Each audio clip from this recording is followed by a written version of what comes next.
I'd like to call this council and committee meeting to order. Before we proceed, I want to acknowledge that the land upon which we are gathered is the traditional territory of the Adirondack, the Haudenosaunee, and the Anishinaabe people.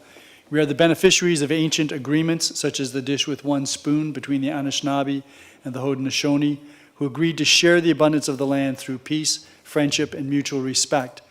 Two-row wampum, by which the Haudenosaunee welcomed the settlers and agreed to share the land in mutual respect, and the Treaty of Niagara, considered a fundamental document by First Nations in all future relations and treaties with the British. We recognize that we have a responsibility to be stewards of the land in cooperation and collaboration with the Indigenous people, not only for one generation, but for all generations to come. We understand that we have an obligation to learn the lessons of our history, educate ourselves about the experiences of the Indigenous people, and seek opportunities to heal the wounds that will result in reconciliation with our Indigenous sisters and brothers. Many First Nations, Métis, and Inuit people live and work in Fort Erie.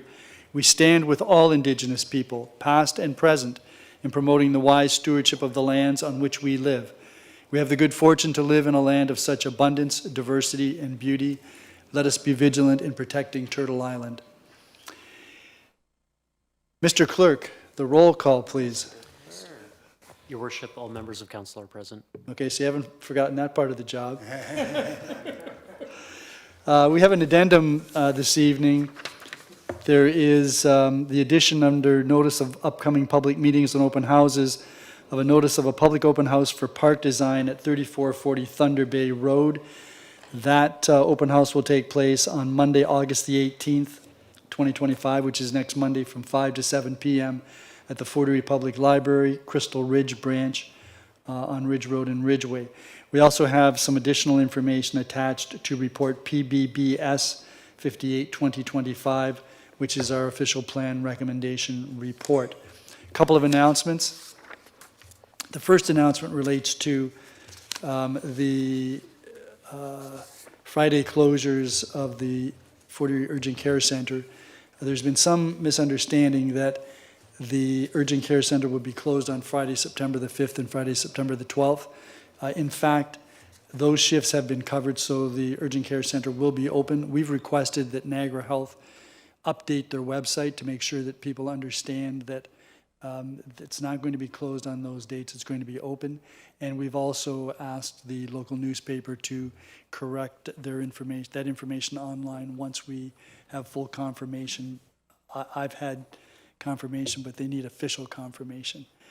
The second thing that I wanted to mention is that with this hot, dry weather, the Fort Erie Fire Department has determined that there will be a burn ban put in place tomorrow, that is August the 12th, 2025. That is in line with most other municipalities in Niagara. So the ban will include all open air, solid fuel burning recreational fires. That includes campfires, outdoor fireplaces, chimneys, and fire pits. And this also includes campgrounds. All open flame cooking fires that are not confined within a commercially produced cooking appliance like a barbecue or a smoker are also banned. The use of sky lanterns and fireworks is prohibited, and all active burn permits which have been issued are temporarily suspended. And the fire department will be monitoring the situation and will advise when the burn ban has lifted. My guess would be as soon as we get some rain, and who knows when that will be coming, that'll be a consideration. Declarations of pecuniary interest. There being none, as I mentioned, there's the open house with respect to the Thunder Bay Park naming. There's also a community information meeting tomorrow evening with respect to land use planning at 171 Gorham Road. And that takes place here in the town of Fort Erie atrium and starts at 5:30 and goes until 7:30. There are no public meetings this evening. There is no consent agenda. We're going to go straight to Planning, Building, and Bylaw Services, and that's you, Councillor Christensen. Thank you, Your Worship.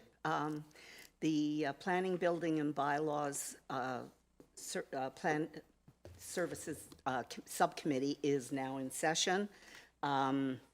We have two presentations this evening. The first is by Zachary George with respect to an update on the tree planting initiative. Mr. George, can you please?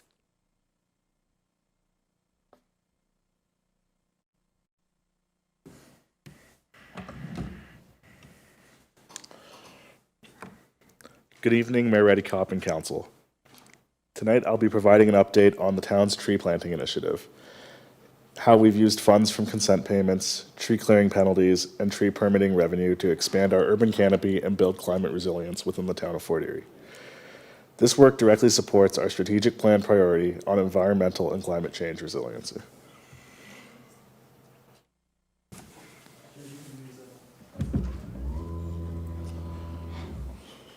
Is that better? Okay.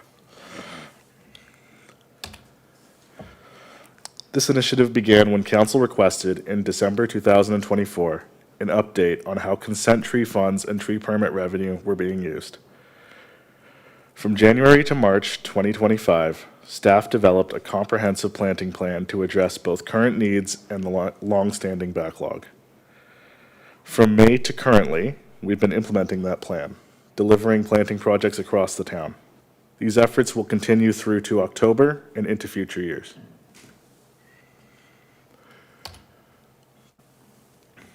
From 2008 to 2024, over 200 consent applications contributed funds for public tree planting.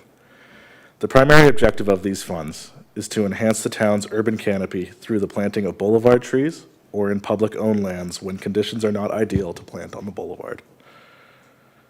Due to limited staffing in earlier years, these trees were never planted, creating a backlog that predated most of our current team. In March 2024, our new tree bylaw came into effect, creating modest but important new revenue streams through tree permits, cash in lieu, and penalties. These funds, along with the previously mentioned consent funds, now form the backbone of our planting initiative.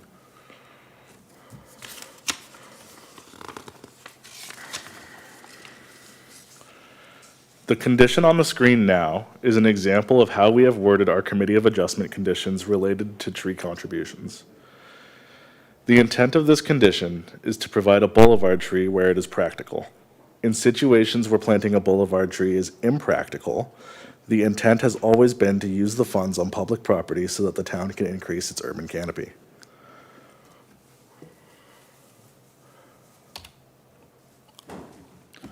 This initiative has three main funding streams. The first being consent funds, payments tied to severance approvals, with funding applied to a new boulevard tree if feasible and used elsewhere if not. Tree clearing penalties, funds that are collected when trees are removed without a permit or prior approval. And finally, tree permitting revenue, fees from permits for tree removal under the bylaw as well as cash in lieu payments.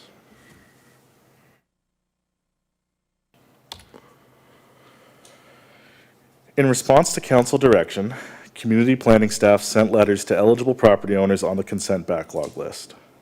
In situations where a property owner has elected to receive a private tree, staff from both legal and corporate services highlighted significant liability concerns regarding town staff or contractors planting on private property. As a solution to this concern, property owners were given the opportunity to receive a tree by the town to be planted using their own methods. If the owners declined or simply didn't respond, the funds are redirected to the public plantings. This process has allowed us to clear all backlog files up to spring 2022. As consent files have 2 years to satisfy their conditions, a yearly review will continue to be conducted to determine which files have closed and are eligible to be included in this initiative.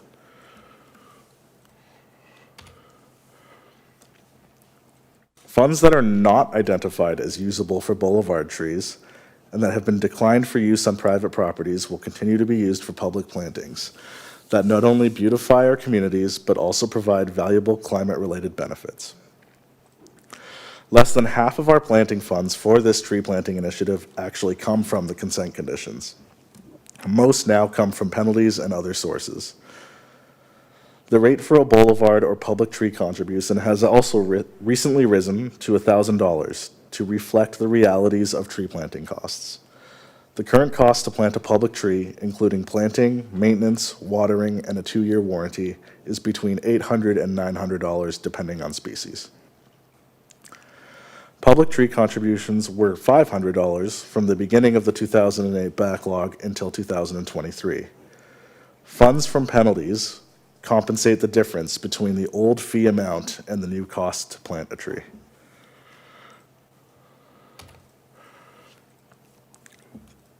These are some examples of current projects that the tree planting initiative has undertaken to improve the tree canopy within our town.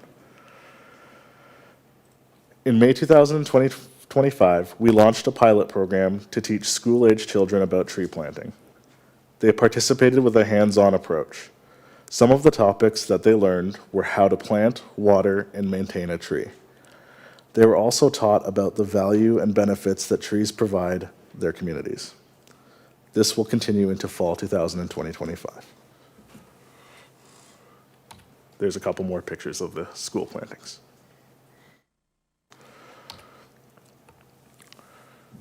In August 2024, a significant weather event swept through Stevensville, resulting in the loss of 7 mature trees along Coral Avenue.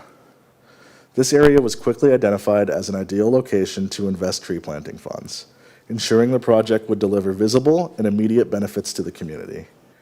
Less than a year later, Coral Avenue's tree canopy has been restored, bringing renewed shade, beauty, and environmental value to the neighborhood.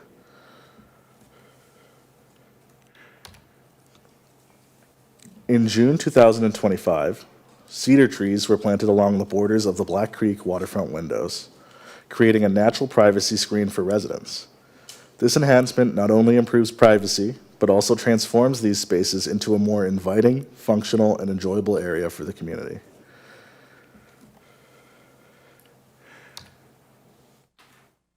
Just 2 weeks ago, in July 2025, 7 new red maple trees were planted at AC Douglas Park for shade and canopy coverage in our brand new facility that's being built there.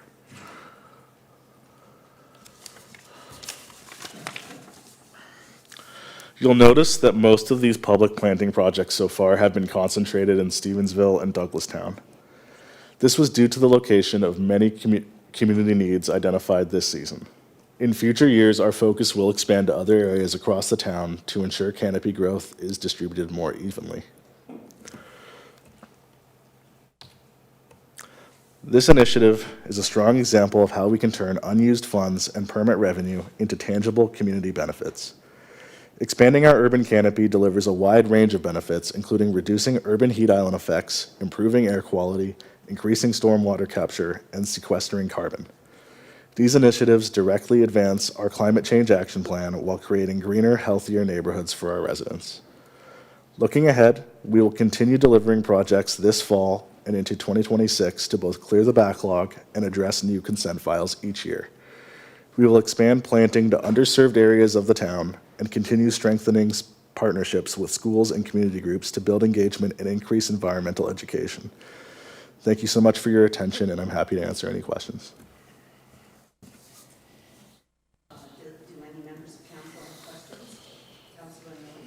Thank you, Councillor Christensen. Thank you, Mr. George, for your presentation, and thank you for taking care of Ward 6. Very much appreciated. The dollars that we're looking at, and you may not have this answer, because you're referring to consent applications. What about the money that was collected prior to 2008? I don't have the information for money that was cleared prior to 2008, but the list I was given was that the backlog started in 2008. I don't have much information prior to that. Okay. I'll bring that up under the report. Excellent. Okay. In regards to the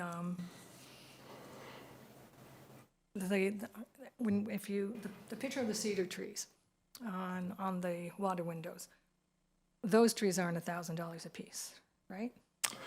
Those trees do not equal $1,000.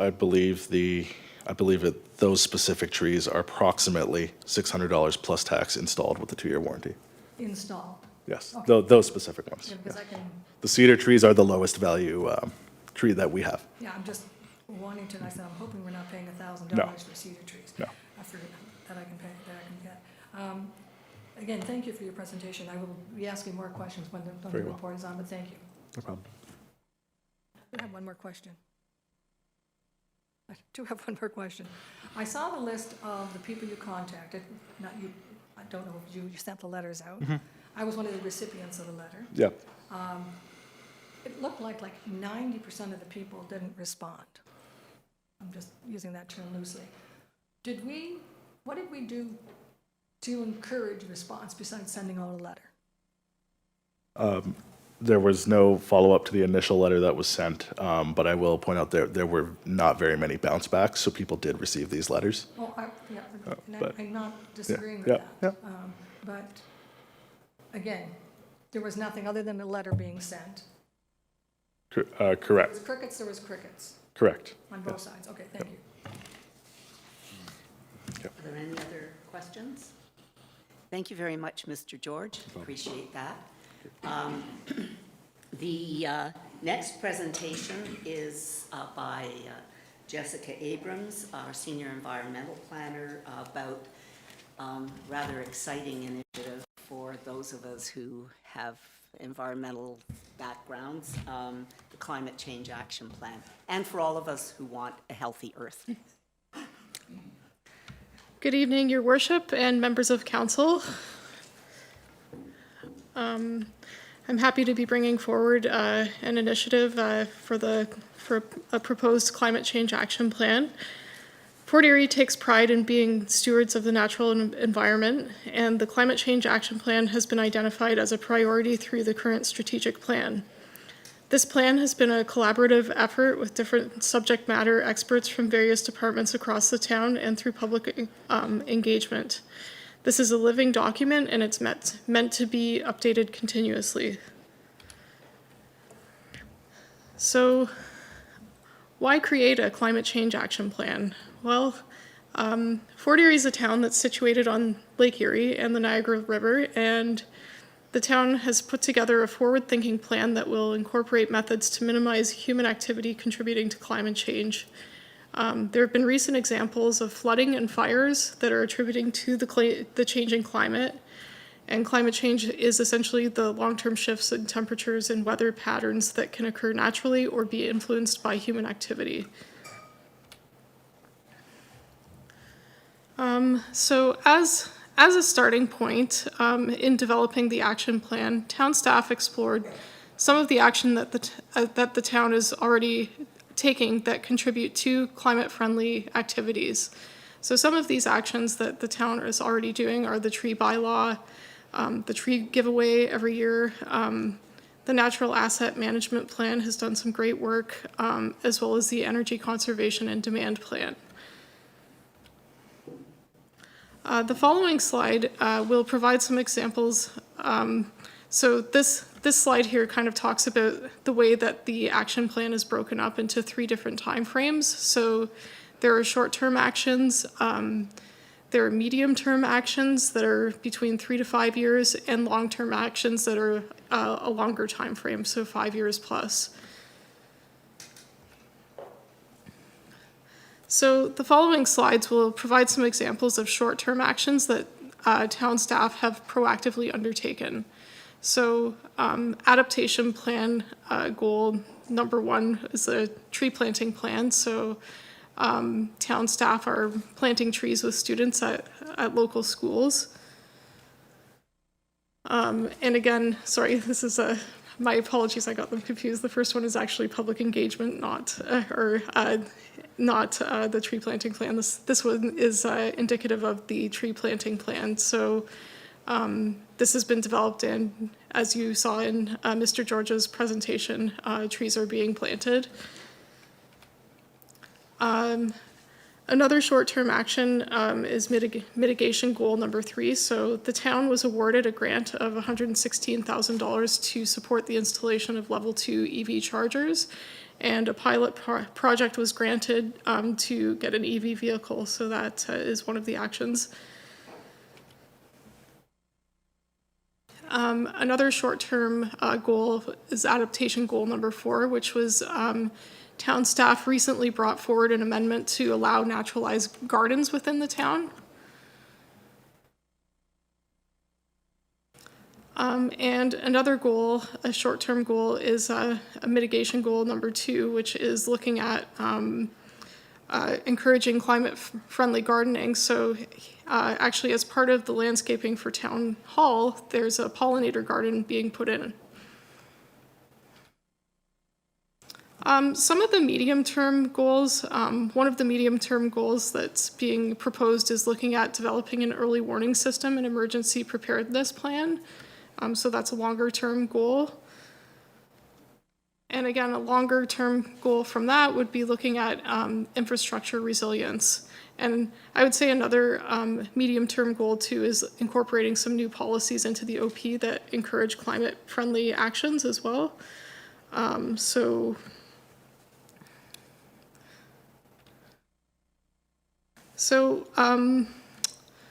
bit of a good news story. One of the actions was public engagement, and as part of this action, town staff approached Canadian Tire for a donation.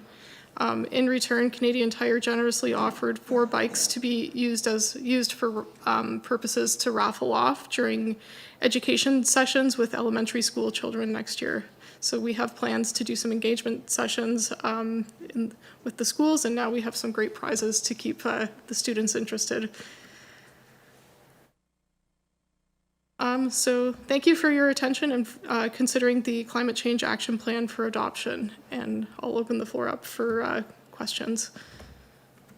Thank you very much. Are there questions of Ms. Abrams? Okay, thank you very much. We'll wait for the report then.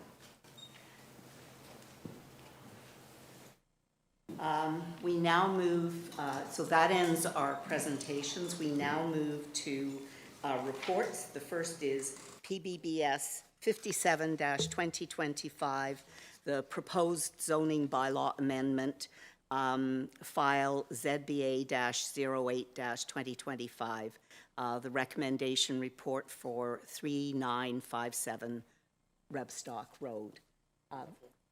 Councillor Lewis seconds, so that report is now on the floor for questions and comment.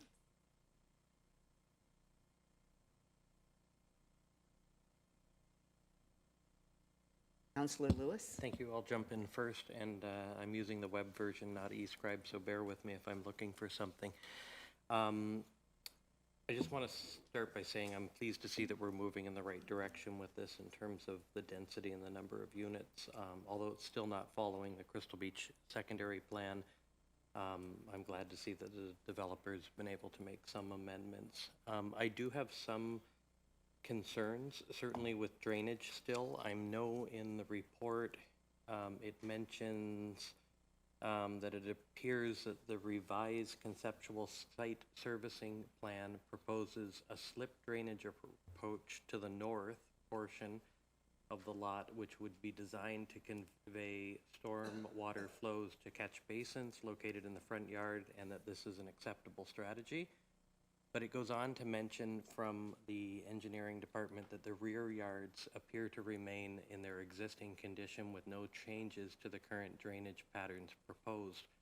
Goes on to say that this is acceptable, but it's that second part and the backyard portions of this property that I've still got some concern on. I'm glad that they've done what they've needed to do to try and get as much moving to the north as possible.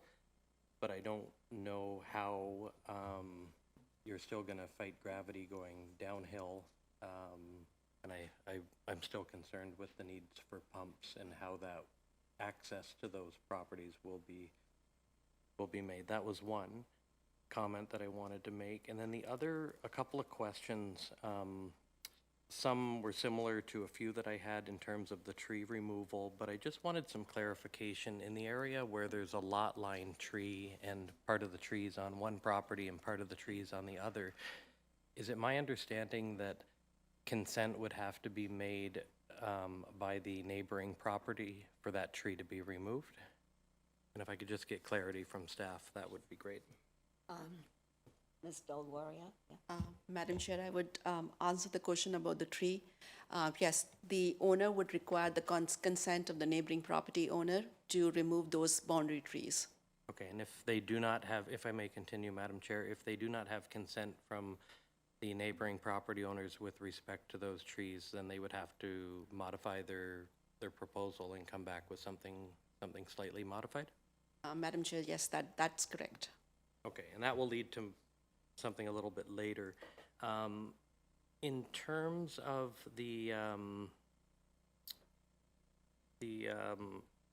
urban design, I know there were some modifications made, and when I look at the two pictures, there is slight difference to the gables in one over the porch, but really the only change is going from brick to some type of vinyl siding, is what I understand. Madam Chair, that's correct. Okay. I'm just going to keep going through some of my questions. I'm going to yield in case there's anyone else who has any others while I formulate my thoughts All without right. e-scribe. Councillor Dubanow has a question.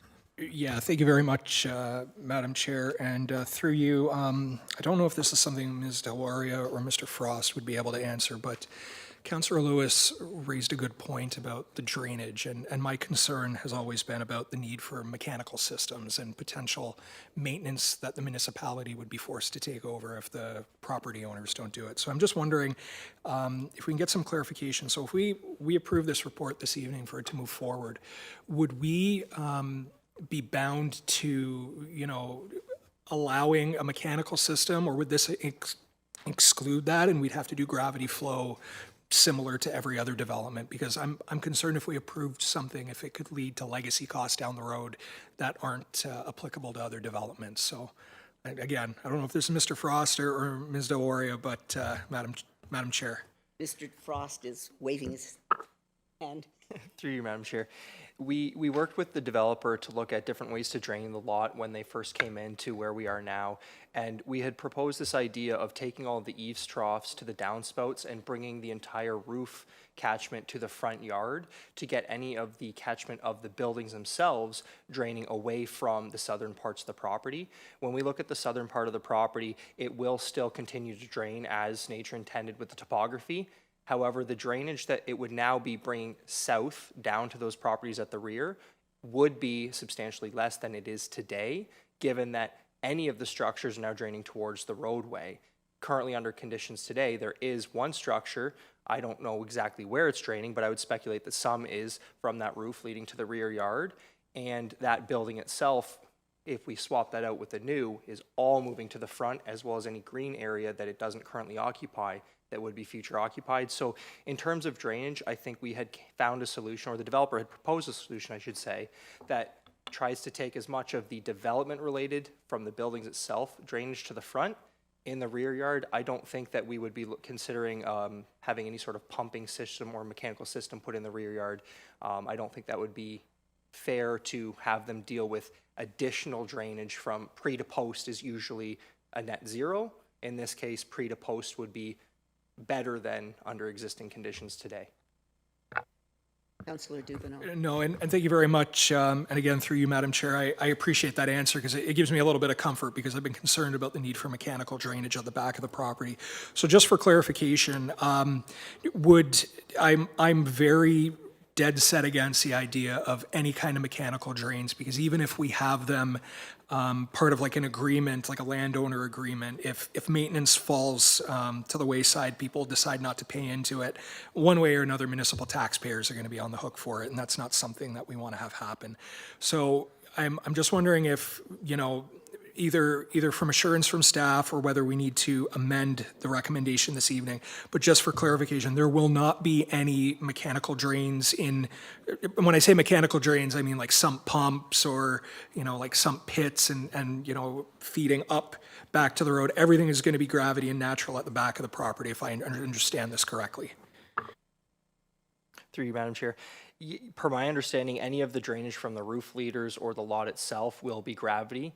There may still be the need for sump pumps within the dwelling units themselves, as any basement may have, but that's separate from the outside exterior drainage, yes. There will not be any, under this proposed plan, any pumps external to the buildings.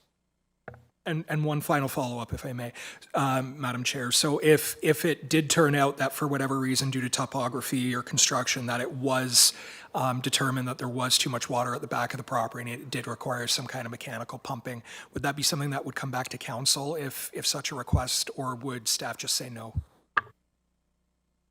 Through you, Madam Chair, it's staff's perspective from the engineering position that we don't want any external pumps for residential units or lots in this case. So we would not be supportive of that type of solution. Councillor Noyes? Thank you, Councillor Christensen. My understanding is that the eaves troughs, and it's going to be one in the front and one in the back, is going to be a single eaves trough on each side from start to finish, like covering all the townhouses, right? And those eaves troughs will then drain to the front. Am I correct on that? Through you, Madam Chair, yes, as we discussed with the developer and their consultant, that regardless the configuration of the eaves troughs and where the downspouts be, that the water captured from the roof and of the structures would be conveyed to the front of the property via trough, downspout, leads, whatever it may be, ultimately not on the ground, but brought through some sort of device to get to the front. Okay, now I am confused, because in the meeting, it was one eaves trough in the front, one eaves trough in the back, and they were be draining on the far sides. Okay, but having heard that, if it is a single eaves trough or whatever, how do the middle units are the ones I'm concerned about, because they obviously won't have eaves, like they won't have any drainage. The eaves troughs will extend beyond them. Am I correct on that? Like, there's not going to be any drainage into the front of their properties. Per my understanding, the back of the roof or the south part of the roof would have an eaves trough running east-west, whether it be on one corner higher sloping down to one direction, or if it's per se crowned in the middle. But any eaves trough along the southern face at the back of the dwelling units would travel the water to the sides of the townhouse unit and then up the sides of the unit. So the middle ones don't have side walls, but they would have a rear eaves trough that catches that to convey to the sides of the overall structure. Yeah, that's my understanding. And we talked about what happens if okay, so if something happens to that eaves trough in the middle, because they're freehold, I understand. So what if the people in the middle, who really don't have the eaves trough going through their property, there's a problem with it, or they don't maintain it, or something like that? Is there going to be anything in the agreement, the purchase agreement, to say they have to maintain the eaves trough? So Warrior, do you? Whichever one of you has the best Madam Chair, that's information. usually a case whenever it's a block of townhouses or street townhouses, that's usually a case. It's my understanding that could be covered in the sales or purchase agreement. That would be something that would be sorted out between the owners of the property. That would be my take on it. And if I can continue, and I agree with you, probably, but is there any way we can ensure that that actually happens, that it's actually in the purchase agreement? Madam Chair, there would be another application that the applicant would have to go through to create these lots. That would be as a plan of subdivision. So maybe at that time, we can have some easements, or we can have more detailed drawings at that stage, and that time we can address that issue. Okay, I would appreciate that. And if I can continue, one question about drainage. And I understand Mr. Frost's description about that the eaves troughs are going to be moving the water from the roofs to the front. I understand that. But I don't quite grasp the whole thing, that there's going to be all that much less, because right now there's grass and there's soil, and that is absorbing some of the water. So right now, that's when the houses go up and the driveways go up, that absorption is going to be lost. So, it's going to be, we're going to help it over here, but there's this other issue too with the lack of the soil. The lot coverage is now much more extensive, so there's not going to be any absorption into the soil. So that's one concern. The sump pumps, where will they discharge to? Through you, Madam Chair, the sump pumps would discharge in accordance with the lot grading plans as well as the building code. I would imagine they would be to the front yard as well, to where those catch basins are, but I haven't specifically myself looked at those plans. That would probably come at the time of building permit. If I can continue, is there any way that we can ensure that the sump pumps will be going to the front, not to the back? Through you, Madam Chair, I believe during the planning applications, when you get to that stage, you could put the condition saying that the sump pumps shall be front yard drainage. Councillor, or Director DeWario, correct me if I'm speaking out of turn. Madam Chair, that's correct, because they still have to go through another planning application. At this stage, we are just working on the land use, if that is, that's the purpose of this discussion about the zoning application, but yes, they would have to go through a subdivision application where there would be detailed grading plan and servicing plan, and we can include that condition at that stage. Yeah, and I appreciate that, and I know that's going to happen later on, but at the same point, I know a lot of the residents, one of their main concerns is drainage. So if they know that we are going to be addressing this, and we understand that that's a priority. Thank you. Thank you. Councillor Flagg. Thank you, Madam Chair. I'm trying to understand, I'm reading this and rereading it, and I take it two different ways on page 15 of 16. And it says, since the public meeting, town staff has initiated a peer review of the previous functioning service report, which concluded that there is adequate downstream sanitary sewer capacity for 8 townhomes. Does that mean that there's a peer review reviewing the functioning service report which concluded this, or does it mean that the peer review concluded that there is downstream servicing? If I'm not mixing myself up trying to get clarity on something. Mr. Frost. Through you, Madam Chair. The functional service report, in a nutshell, would say you need a 300 millimeter diameter sanitary sewer. We have a 300 millimeter sewer. Everything is okay. What a peer review does is it actually looks at our hydraulic model and looks at, well, how full is that sewer? How full are the pump stations? How full is the treatment plant? And then looks at the actual detailed model to say, if we add these new flows to that 300 mil diameter sewer, do we still have capacity? So that peer review confirmed that we have the right size sewer and there is available capacity within that sewer and at the nearest pump station and or treatment plant to accommodate the excess sanitary. So it's a peer review of the one report, but it gives a lot further information about the specifics. And it has been completed, if I may, and it has been completed and has confirmed. Yes. Thank you. Your Worship. Yeah, thanks, Madam Chair. Just to follow up on Councillor Dubanow's concerns about the drainage, which I think we all share, if we were to impose a condition that says you can't use mechanical means to eliminate an accumulation of water, and it turns out that there are problems down the road, how do we counteract that? Would we have to then move to amend something? I mean, it would be an approved zoning amendment. How do we deal with that? Madam Chair, that would, in my view, that would be a condition that we can include as plan of subdivision, but council can give the direction as of now, so staff would ensure that condition is included in the plan of subdivision.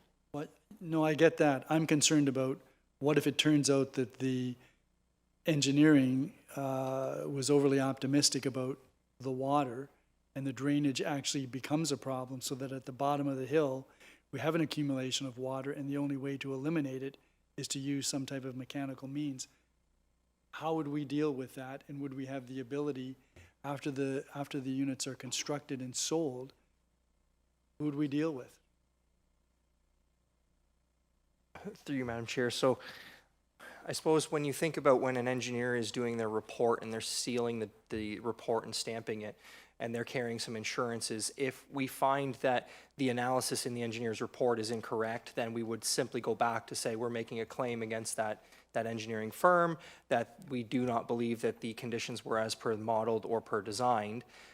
In terms of the need for a mechanical system, I am opposed to mechanical systems for the same reasons council has provided. We do put them in certain locations, especially when you have a big commercial or industrial site where you have storage and a lot different situations than a residential.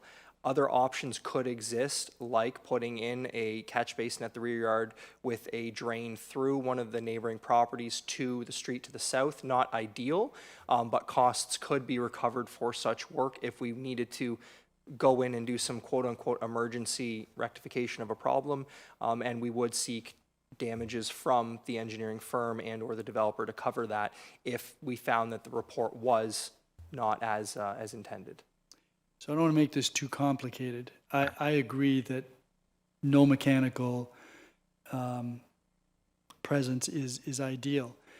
But doesn't this report say that our staff worked with the developer's engineer with respect to the drainage issue?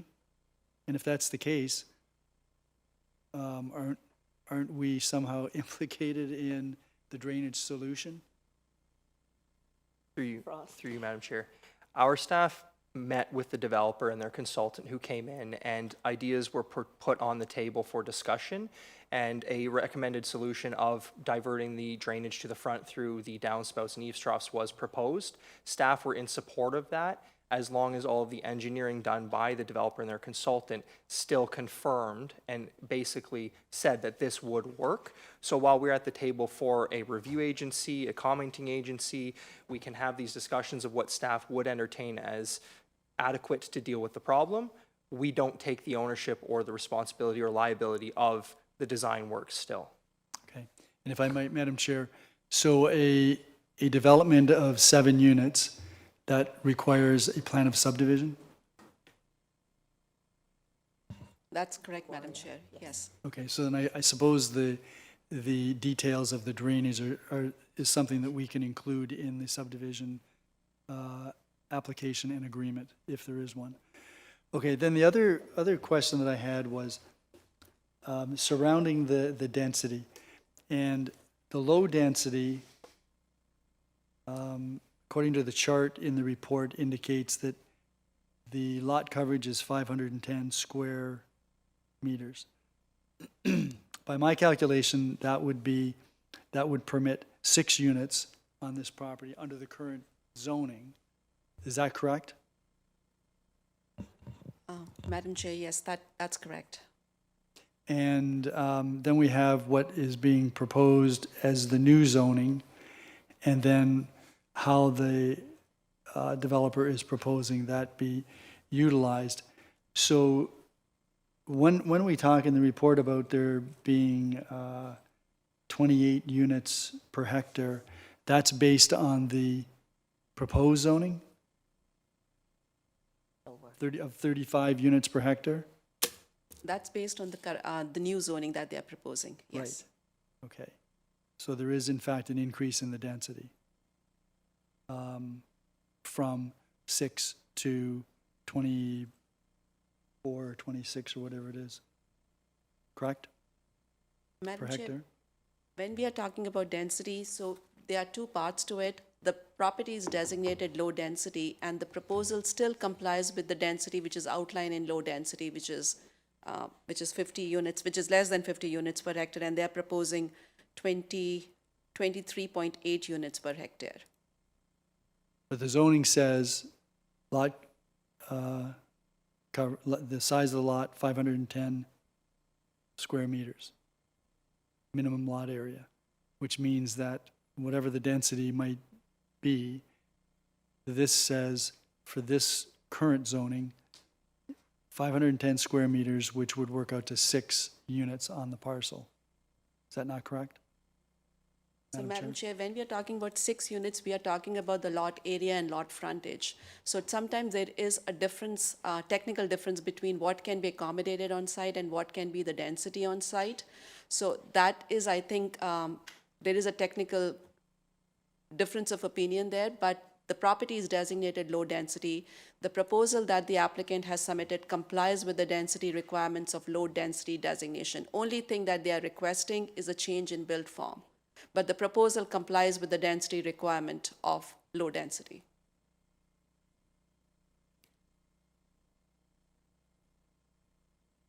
Well, okay, that's fine. I'm just trying to process that. I did have one other question, and that is, is it possible in the future when we have a parcel like this where there's a significant change in grade elevation, that we could at least get some type of map or some type of indication as to what the property actually looks like from a side elevation, so that we can see, because this is it's a fairly large drop in the elevation of this property from Rebstock Road back to the houses on Elizabeth. Yes. Thank you. Councillor Lewis. Thank you, Madam Chair. Just going back to the drainage issue, and one of the resolutions which was moving all of the runoff forward. I've heard several times that we're moving it forward towards the road. And I'm having a bit of a hard time trying to visualize this, because anyone that knows the area will know after a heavy rainfall, that section of road is covered in water to begin with narrow gutters and currently floods. So if we're moving the water that was a problem going south to the properties below and fixing it by moving it forward, are there any comments from staff if we're making the flooding potentially on Rebstock Road currently worse than what it would be? Because if we're taking extra water currently going with gravity downhill and moving it now north, if this is all going to the street, what does that do? Ross? Through you, Madam Chair. When we drain the subject property, it will be going to catch basins at the property line into leads to the storm sewer directly. So we're not putting the water directly onto the road. My understanding that the problem with that road right now is a bit twofold, in that there could be more catch basins required. The grade of the road doesn't necessarily isn't conducive the way we design roads currently to kind of manage the flows into these catch basins. So yes, we're obviously adding more water to that area, but how, it's not just overland flow on the roadway itself. With capital budget coming up, staff can always take back to look at a project on this section of road as well, to look at drainage concerns. If they are currently a problem, it's something that could be considered in the 2026 capital budget as well. Okay, so, and just if I'm following that, so then the cost to fixing that would be from the general levy and taxpayer, not out of the development from this proposal, correct? Through you, Madam Chair, per my understanding that there is a pre-existing condition regardless whether this development goes through or not, so it would be borne by the general levy and not this development specifically.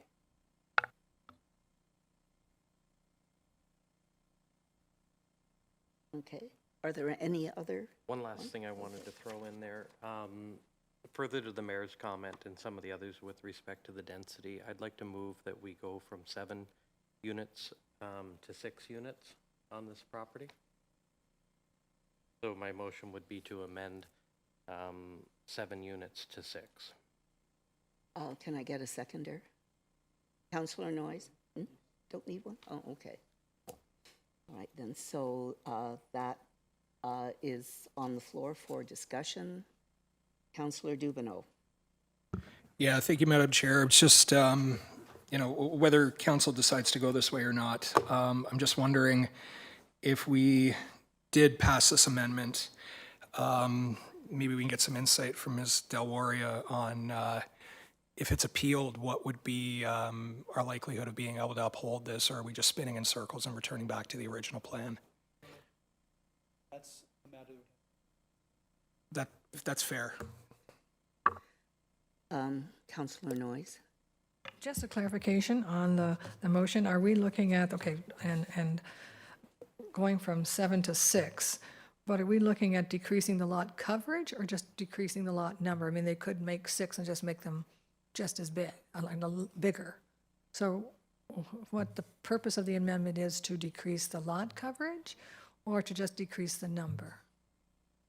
Councillor Actually, Lewis. you make a good point there, so maybe we should make an friendly amendment to the amendment where we talk specifically to the lot, no, reducing the numbers from 7 to 6.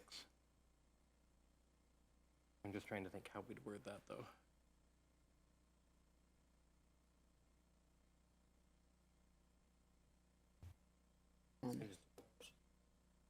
Ms. Del Warria, do you have any suggestions? Would it relate, for example, to the number of square meters of total, or what? So if we are reducing the number of units, each lot would have a greater frontage.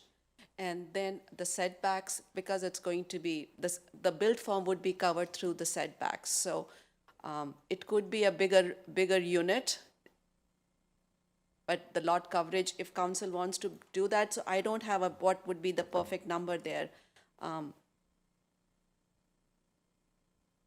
Okay.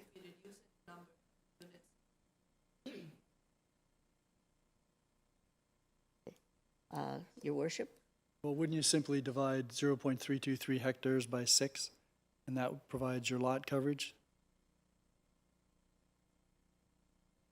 Delaria?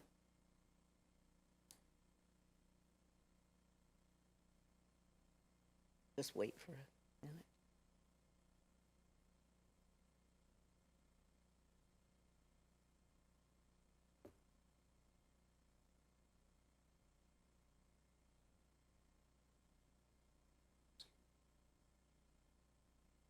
Would have some suggestions.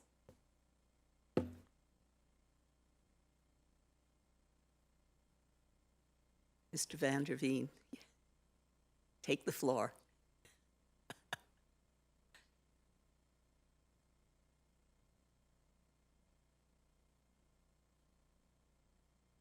To the chair.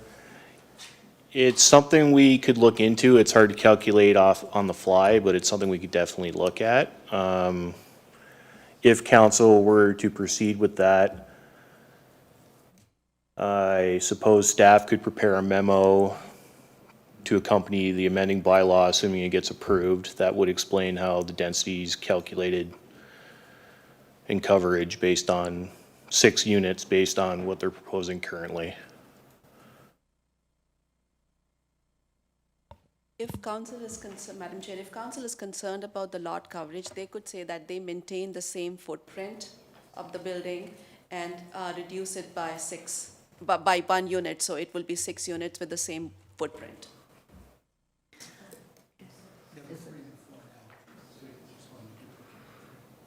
Councillor Flagg, but There's currently a design that shows 1 4-unit and 1 3-unit. So I think what we're trying to do is just duplicate the 3-unit, the 2 3s on there. Councillor Lewis? Thank you, and just clarity on that, would it not be maintaining the same as 6 units, not 7? Because if we're maintaining the same units as 7, we're not really changing much. That makes any sense.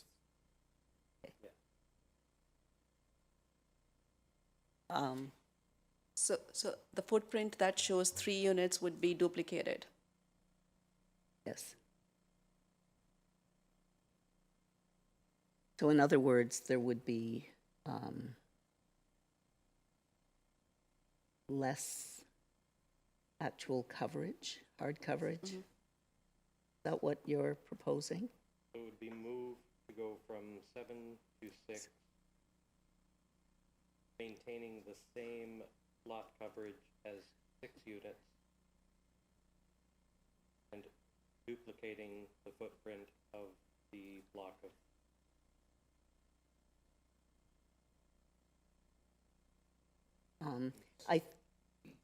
Your worship, So I'm thinking, let me get my oar in the water here. yeah, The motion to amend is to reduce the number of units from 7 to 6. I don't know what the best way to do that is. We're asking staff to do this on the fly. We've got Yeah. Mr. Van der Veen up here. We've got the director. So why don't we simply pass the amendment to reduce the number of units? It's our intention to at least keep the side yard setbacks and have staff then have, if this passes, have staff have further dialogue with the developer to determine what those units are going to look like, whether it's going to be 2 blocks of 3 or 3 blocks of 2, or who knows. all right, That's my suggestion. okay. You're all right with that? Yes, all right then. Councillor Dubanow? Yeah, thank you, Madam Chair. I appreciate where the mayor was going with my previous question about needing to do that in camera. What I will say with respect to the amendment, this isn't my first rodeo, and I've seen lots of development applications and how they get appealed. I think it's important to point out that the applicant did reduce this originally from 8 to 7. I think by rights, and in my opinion, and I am a layman and I am a member of council, but I do think that if they did appeal a request to go from 8 to 7 and they wanted to stick to 8, in my opinion, I think they would have been justified to appeal and they may have been successful. Again, my opinion. I'm not sure if the applicant were to appeal this, if we would be successful. And, you know, this community's changing. We've dealt with a lot of appeals. We've dealt with situations that personally have frustrated me. I get it. But, you know, when I look at what these appeals cost, when I look at the hills that we have to die on, if you will, I know this is a very important issue for the residents in the neighborhood. I said before, I'm not convinced that this is going to significantly alter the neighborhood the way they claim. I have a very different opinion on that. So I'm not supportive of this. I think they already went down from 8 to 7. I think that was a compromise in of itself. If council decides to take it down to 6, that's fine. I think we're going to be in a closed session though if that happens. So I'm not supporting this. Thank you. Councillor Lewis. Thank you, and I'll be brief. And just further to Councillor Dubanow, that is a 8 to 7, but that's with the new zoning. Low density being the 6. There really has been. If I may, Madam Chair, could we get clarification from Ms. Del because my understanding is that if these were semi-detached units, they would qualify as, under our official plan, as low density. And it's not a question of the density here, it's a question of the built form. So if we were to do 2 units of 3, those are considered townhomes, it would still require an amendment to go to medium density. Perhaps Ms. Del can clarify that? Madam Chair, Councillor Dubanow's understanding is correct. Yes. And if I may, Madam Chair, so are we proposing then 3 semis to maintain the low density designation? That's where I'm getting confused here and where I think I'll refrain from speaking further, but this is where I'm getting confused because if the intent is to maintain the low density designation, it can't have townhomes at all. So just reducing this from 7 units to 6, unless it's 3 blocks of semis, we're still going up to a medium density designation, regardless of the fact that the actual density of the units meets the low density target. So again, I'm not sure what Councillor Lewis's intent was there. Maybe he can clarify. Councillor Lewis, could you clarify? No, I've eaten crow on that one. Thank you. Your worship. Yeah, so just for clarification, this is a request to rezone the property. Yes. And the rezoning permits the townhouse use. Yes. So that isn't going to change. So Yes. it can be townhouses. If the developer agrees with the 6 units, you could put in something of a low density nature, but there's no question that that's the purpose of the application. Okay, Okay, no fighting, boys. okay. Okay. So, are there any other comments or questions? So then, To the amendment. yes, to the amendment, yes. So I will ask for a vote on the amendment. All those in favor of reducing the number of units on the site under the current application to change the zoning designation, to be very clear. All those in favor? All those opposed? That is carried. Now we go to the recommendation as amended, the report as amended. All those in favor? All those opposed? Carried. Thank you very much. I appreciate that. We now go to consideration of PBBS 58-2025, the official plan recommendation report. And for all of those people who are out there on YouTube, whom I hope there are many, this is one of the, if not the most important, no, it is the most important policy document that a local municipality can engage in, because this directs the formation of the community for decades to come. So it's been a huge amount of work by staff, and its implementation will guide us in the future. That report, Councillor Dubanow seconds, so that report is on the floor for questions and comments. He's moving it. Oh, he's moving it, okay, okay. So Councillor Dubanow's moved, okay. Councillor Dubanow? Thank you very much, Madam Chair. And I want to extend my appreciation to staff. This has been a long, and for good reason, it's been a long, drawn-out effort. And I have been very privileged during that time to have been the chair and the vice chair of what was the Planning and Development Services subcommittee, and now the Planning, Building, and Bylaws subcommittee. So I've had a part in this. I've had eyes on it. It's very important to me, and there's a lot of aspects to this that I feel are going to not just make our community a better place, but also give guidance to where the compatibility and where things make sense to grow. And I think that's really important. When I got elected to council in 2018, it was one of the things I said is that we got to get an official plan, updated.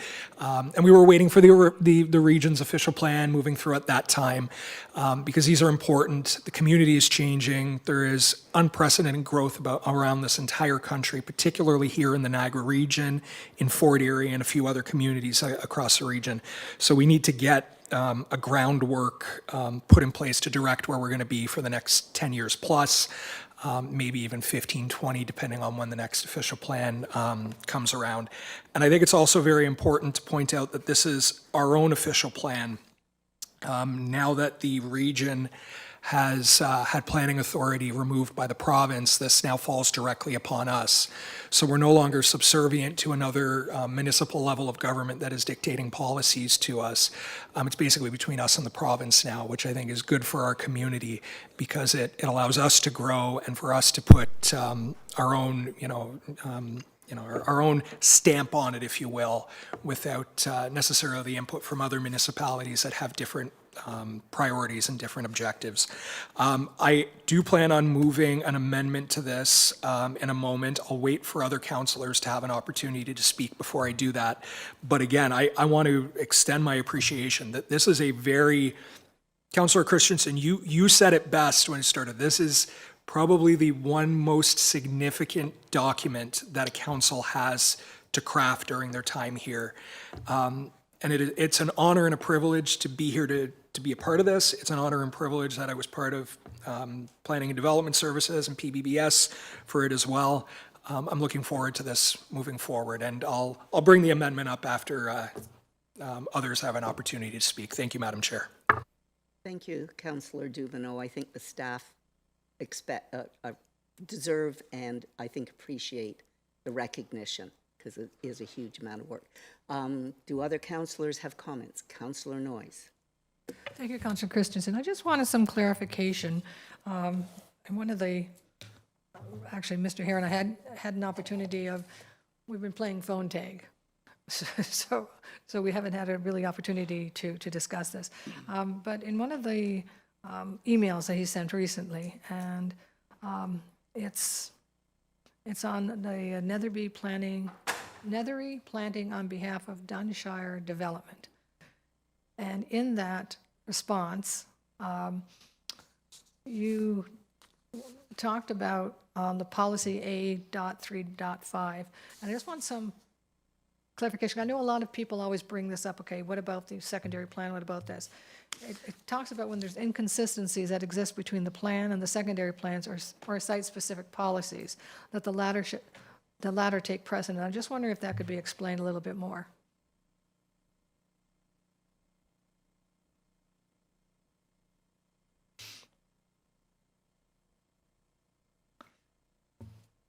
Done. It's on. My apologies. Good evening, Council. My name is Rob Rappelt. I'm with WSP, the consultant that's been retained by the town to undertake the official plan review process, and I'm the consultant project manager for the official plan review. So I will offer a response to Councillor Noyes' question and available to answer questions this evening as well. Through you, Madam Chair, in certain cases there may be differences or some discrepancies between the parent official plan and the secondary plan policies, or those policies of the site-specific policy areas under Section G of the official plan.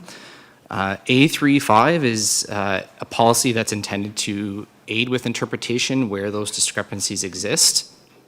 I believe in this specific example, there was a previous official plan amendment that was adopted by council that changed the land use designations on those subject lands.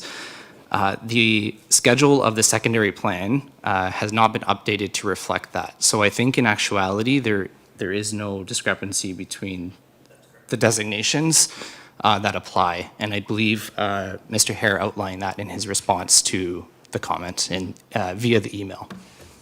And I brought that as an example because I know we have a lot of questions about secondary plans and things, and, you know, the public was, you know, and they participated in the open house, the official plan too. So where that occurs, the official plan basically is the final document that should be absorbing the secondary plan or considering it when they come up through the official plan process. I think, yeah, there's two considerations there.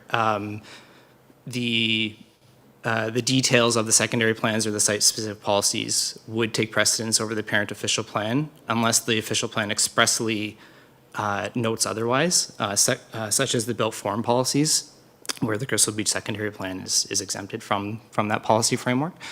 And then secondly, where there is a discrepancy or a noted discrepancy, that policy is intended to support with interpretation and provide some guidance to staff and landowners in those cases. Thank you. There are other comments and questions? Your Worship? Yeah, thank you very much, Madam Chair. I have a couple of questions. I wonder if Mr. Rappelt could come back up. The first has to do with the provision in, it's relative to housing at C.4.4 and sub 5, which talks about encouraging the development of affordable housing. It's on page 14 of your... Yes, I have it in front of me. So Thank you. is there any way that we can compel affordable housing? Through you, Madam Chair, in response to the Mayor's comment, there are opportunities to encourage or incentivize affordable housing that are available to the town under the Planning Act, such as through community improvement planning. I also believe that the community planning permit system can be a tool that can be used by municipalities, again, afforded to municipalities under the Planning Act to compel or, at the very least, require or encourage landowners or developers to include affordable housing within their development applications. Madam Chair, so encourage is a lot different than compel. Yeah, and I would appreciate some clarification here, perhaps from Edward and Mr. Terry, but I do believe that that they can require affordable housing, but I will stand to be corrected. Through you, Madam Chair, to you, Your Worship, one of the reasons why we're proposing to include a community planning permit system is because we can require affordable housing within those areas. So we want to focus it on our strategic growth areas, but it's an opportunity to require it in those areas. And so, if I could, Madam Chair, so that would be for larger type developments? I mean, is there some thought as to how large the development would be before we would take that type of action to require some affordable housing units? The next step after the official plan is adopted and approved by the province would be to do a more comprehensive study for the CPPS. And in that process, we can kind of create the guidelines as far as how far we want to go for affordable housing. Okay, thank you. If I might, Madam Chair. So in terms of the natural environment system mapping, Yes. how confident are we that that is very accurate mapping? We've, through you, Madam Chair, in response to the mayor, I think as a project team, we've worked very closely with the province, with the Niagara Peninsula Conservation Authority, and with the region, and to the extent possible with landowners to refine that mapping. It's gone under multiple iterations through the various draft official plans that have been presented to council. So I think in direct response to your question, we're putting our best foot forward with the information that we have available to us through this process. Thanks. I raised that, Madam Chair, because when I was speaking with Ms. Delwaria earlier today, I pointed out that there's a drainage channel on farmland behind my property. It doesn't show up on any of these maps, but it does appear on some conservation authority mapping of some sort. So I would hope we can make sure that that's accurate. More specifically, Schedule A2, which I think is page 255 of this plan, is, yes, it shows a strategic growth area in, just lost it, in Ridgeway. But that map includes properties on the east side of Prospect Point Road, north of Dominion Road, some of which shows that it has environmental concerns. Why would that be included as part of the strategic growth area? Through you, Madam Chair, in response to the mayor, the strategic growth area looks at those areas as a whole. Presumably, those lands that have been identified as part of the natural environment system would be protected or conserved through future development applications and not contemplated for development based on the policies of the official plan. But and you may not know this, but even, I mean, to my knowledge, that east side of Prospect Point Road is almost fully covered by housing. And so there may be, there's a daycare facility, there used to be a scout hall that's there. I get that could possibly be intensified. Yeah. But there isn't much else along there. So do you know specifically why that would have been included? I do understand that I believe it's, and again, I may have to call on Mr. Hare there, Mr. Hare to support with this response, but Prospect Point Road is contemplated for improvement, or is it? Yeah, that's correct. Through future improvement capital works projects, I believe, over the next several years, if I'm not mistaken. Mid-2030, so sometime out, but that road is contemplated for upgrades and improvements over the longer term.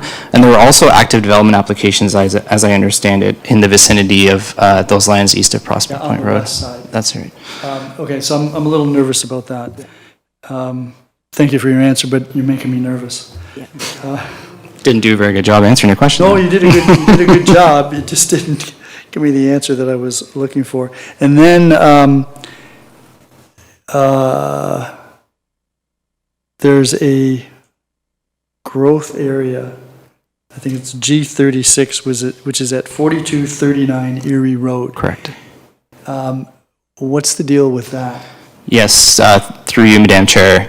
There's one specific landowner, and through the representative, we had a discussion regarding that specific property. I believe it's G36 Policy 15, if I'm not mistaken.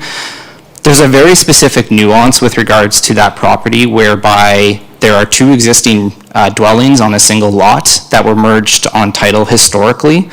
The landowner simply has an interest in severing the lot to have those two existing dwellings on legally separate parcels of land. That would not be permitted as the policy was originally presented to you through the statutory public process.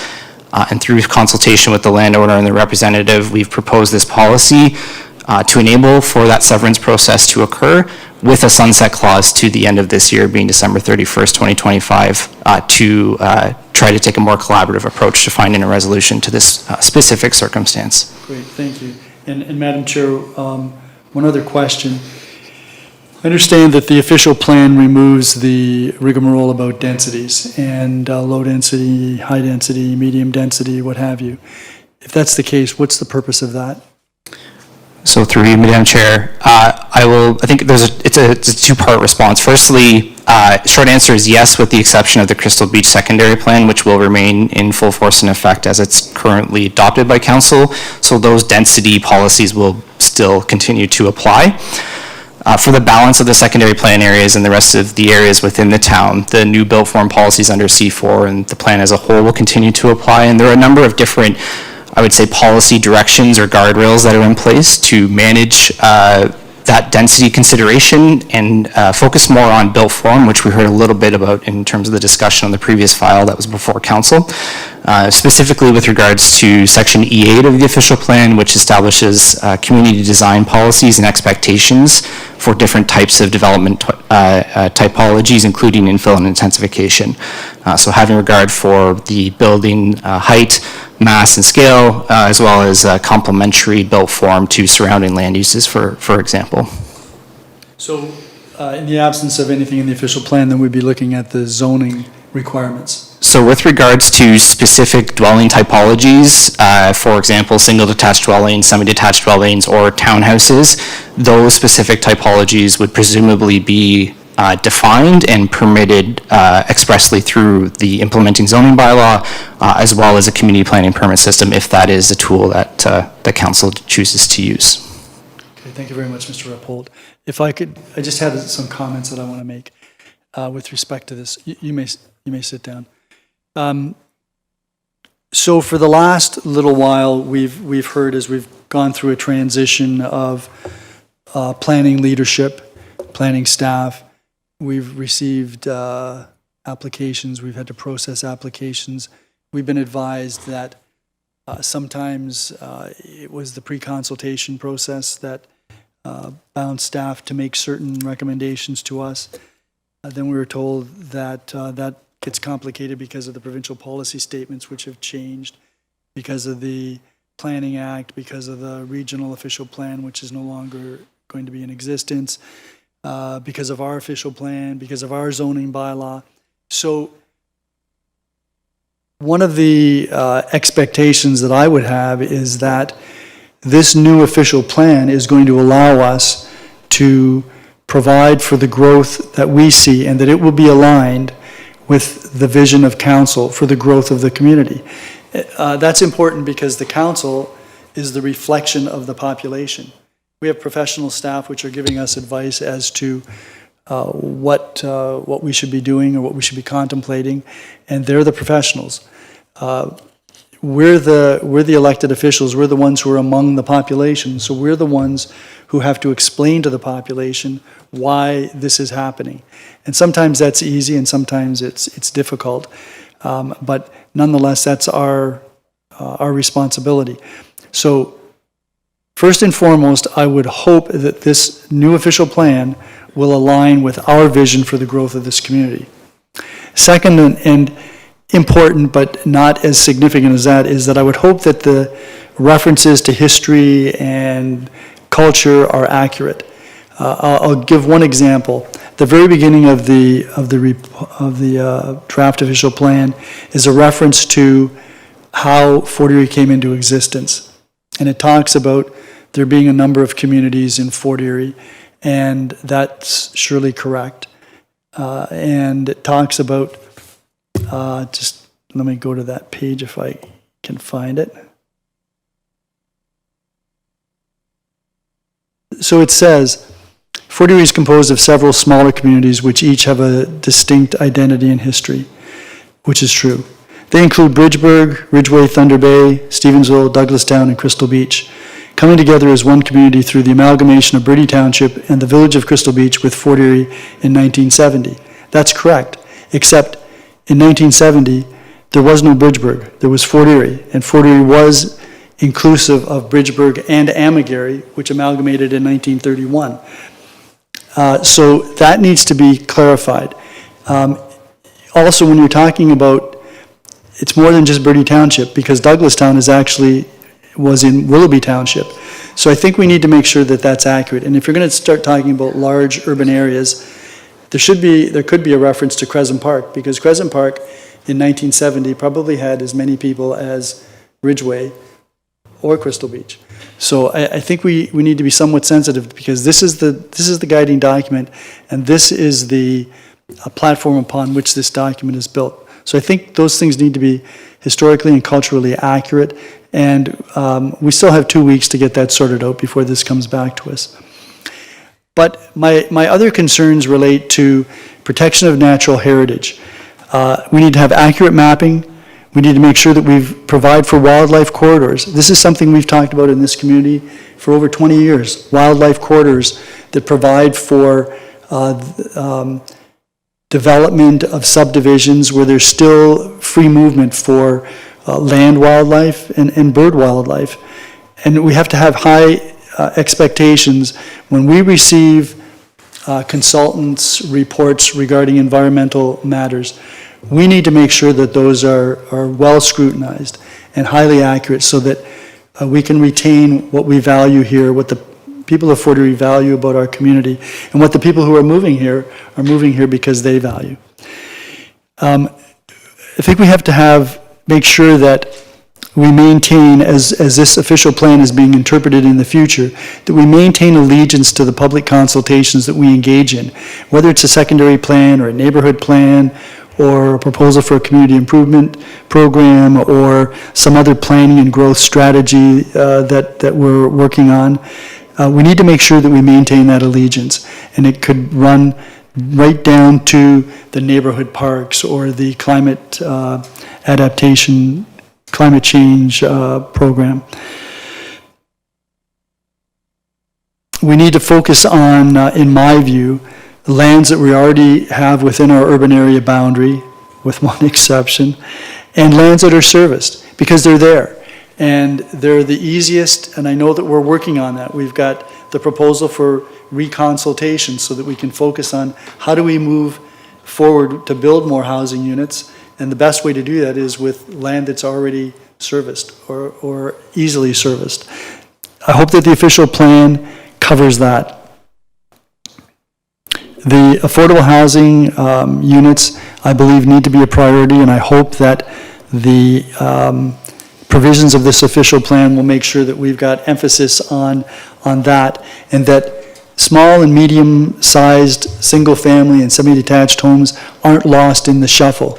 We're not getting a lot of small houses. We don't have any, nobody's building 1,000 or 1,100 square foot homes. We may have some exception. We may have a developer who's prepared to do that type of thing. The smaller lots, that's not something that's new in town. If you go throughout this community, you will see areas where at various periods of time, smaller lots were what houses were built on. Just go to the west end of Fort Erie, what we used to call the West End, with the wartime houses. Small lots, small houses, but a great opportunity for people to get into the housing market. So we need to encourage that, and we need to emphasize that. And the other thing that's extremely important to me is whatever the vulnerabilities were that existed in our previous official plan and made us susceptible to doing things that we didn't really want to do and didn't really fulfill our vision, we need to make sure that the vulnerabilities are removed so that this official plan is as solid and is as tight to our vision for growth as possible. And then finally, my expectation is that when this is done, we will be able to ask developers, and in fact insist, that they build what we need and what we want, not what they want, because that doesn't help us. And it does provide, I think we've got a good balance here. I'm very optimistic and pleased about the planning staff. I think our director of planning is top-notch. I think that she's got a wonderful team working with her. I like all of the planners. I think they do an excellent job. They're tuned in, and I know that it's hard for them to follow necessarily what it is that we want. They have to get into our heads, which is, believe me, scary to begin with. I'm in my head, and I find that scary. But these are our expectations. This is our community. This is what the people of Fort Erie are expecting, that we're going to be, as I like to say now, paying attention. We're paying attention to what's going down, because when the builder's done, when the developer's done with a project, they're gone, unless they're one of the ones who have stayed in town. And we've got some excellent developers and builders.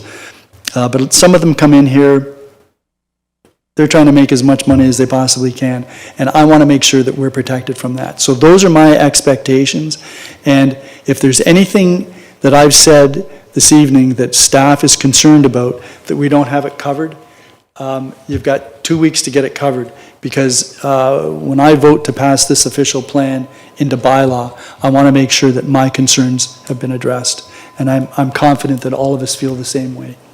Thank you, Madam Chair. Ms. Delwaria, did you capture that? Okay. Yeah. I think you can probably multiply that by 7. Are there any other councillors who want to ask questions or make comments?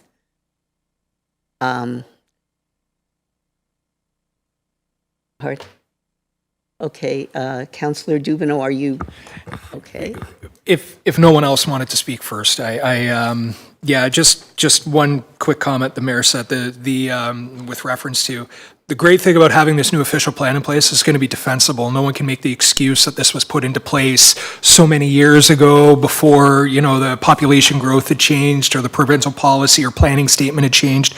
That's the most exciting thing about this, is that we finally have something to stand behind and say, we just passed this, we just did consultation.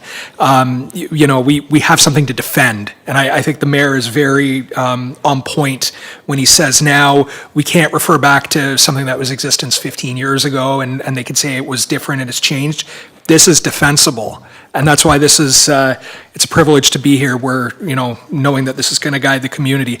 But I would like to move an amendment. The mayor kind of referenced it, the one exception, and I'll move it forward now. Whereas it is the intention of council to refrain from adding any lands for residential development into the urban area boundary or UAB through the adoption of the town of Fort Erie official plan, and whereas there is one parcel of land identified as 1589 Nye Road adjacent to the existing UAB south of Nye Road between Buffalo Road and Rose Hill Road, for which a plan of subdivision has been approved for rural residential lots without sanitary sewer service, and whereas development on these lands can be intensified and fully serviced and shall be developed in coordination and collaboration with the lands to the east that front on Buffalo Road, now therefore be it resolved that the lands identified as 1589 Nye Road shall be added to the urban area boundary of the new Town of Fort Erie official plan as designated growth area, provided that the land shall be developed in coordination and collaboration with the lands to the east that front on Buffalo Road and are identified as 0-5984 Nye Road, and that both parcels will undergo a secondary plan process prior to development. Do I have a seconder? Councillor Lewis? Oh, okay, you don't, okay. So, okay. Yeah. So the amendment is on the floor for any further discussion or questions? There being no questions, I will call the motion. All those in favor? Opposed? That amendment to the motion carries. Thank you. Are there any other comments with respect to the report as amended? Well, I just want to say very quickly, whether it's allowed or not, again, it's very much, this has been a privilege and to come in at the tail end of it and for much of it. And it's to the, it does speak to staff and to the capacity of staff that they have attempted to fully reflect council's direction and vision and to put themselves into our heads, which, as the mayor said, yes, can be somewhat scary at times, particularly mine. So that being said, I will call the motion as amended. All those in favor, and I'm going to put my hand up, opposed? That is carried. Congratulations. I'm just excited about this. It's sort of, I'm a nerd. The next report is PBBS 59-2025, the tree planting initiative. Pardon? Councillor Dubanow, Councillor McDermott, sorry about that. I get overexcited sometimes. Councillor McDermott moves. So that report is on the floor for discussion and questions. Councillor Noyes. Thank you, Councillor Christensen. First, I do want to appreciate that staff have started this tree planting program and stuff, but the problem didn't start in 2008. And I'm not sure what the plan is for the monies that were collected before 2008. There was in 2009, there was $119,000 in the tree bank. And I'm sure we did not get $119,000 in consent applications in 2008. So I'm not sure how we're going to do that, because there's a lot of trees, a lot of payment that were received. I can tell you from my perspective, I know I paid $375 in 2007 when I did a severance, and I'm sure I wasn't the only one who did a severance. I'm sure that I did not pay the $119,000 for the tree. So that's my one question is, okay, we have work to do to go before 2008. And I understand this 2008, this has captured the consent applications and the fees paid from 2008 forward. And I can appreciate that, but we still have the problem of the $119,000 that was deposited for trees.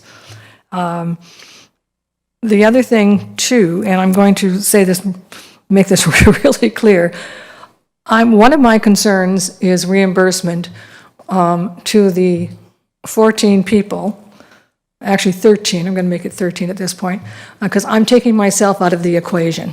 I will not accept any reimbursement for planting my tree. So I'm taking myself out of that, but I think I'm probably the only one who can really argue the point for that. So I will not accept any reimbursement if this council decides to help the people plant their trees. So my concern is that, okay, we got a price list here, and I appreciate that the prices are $500 and up. I can appreciate that. But I don't think the trees in 2008 were $500. And so I'm thinking that we know from our staff we're told that for the town to plant a tree or to have a tree planted, it's going to be $1,000. So we have $1,000 for a tree to be planted by, and I know it's, I guess Stevensville Lawn Services is doing it. So when we drop off a tree at Mr. Smith's house for him to plant, I think in all fairness, we should help Mr. Smith plant a tree. And I understand the liability. I'm not saying that we plant the tree. I'm not saying we hire a contractor to plant the tree. I'm saying we help Mr. Smith with a reimbursement. So if Mr. Smith plants a tree and he hires somebody to do it and he gets a bill of, let's say, $50 or $100, whatever, that we reimburse Mr. Smith for that $100. The other thing is, not only should we be providing Mr. Smith with the tree, we should also be providing Mr. Smith with some mulch to plant the tree, which you need when you plant a tree. I think in all fairness, we need to do that.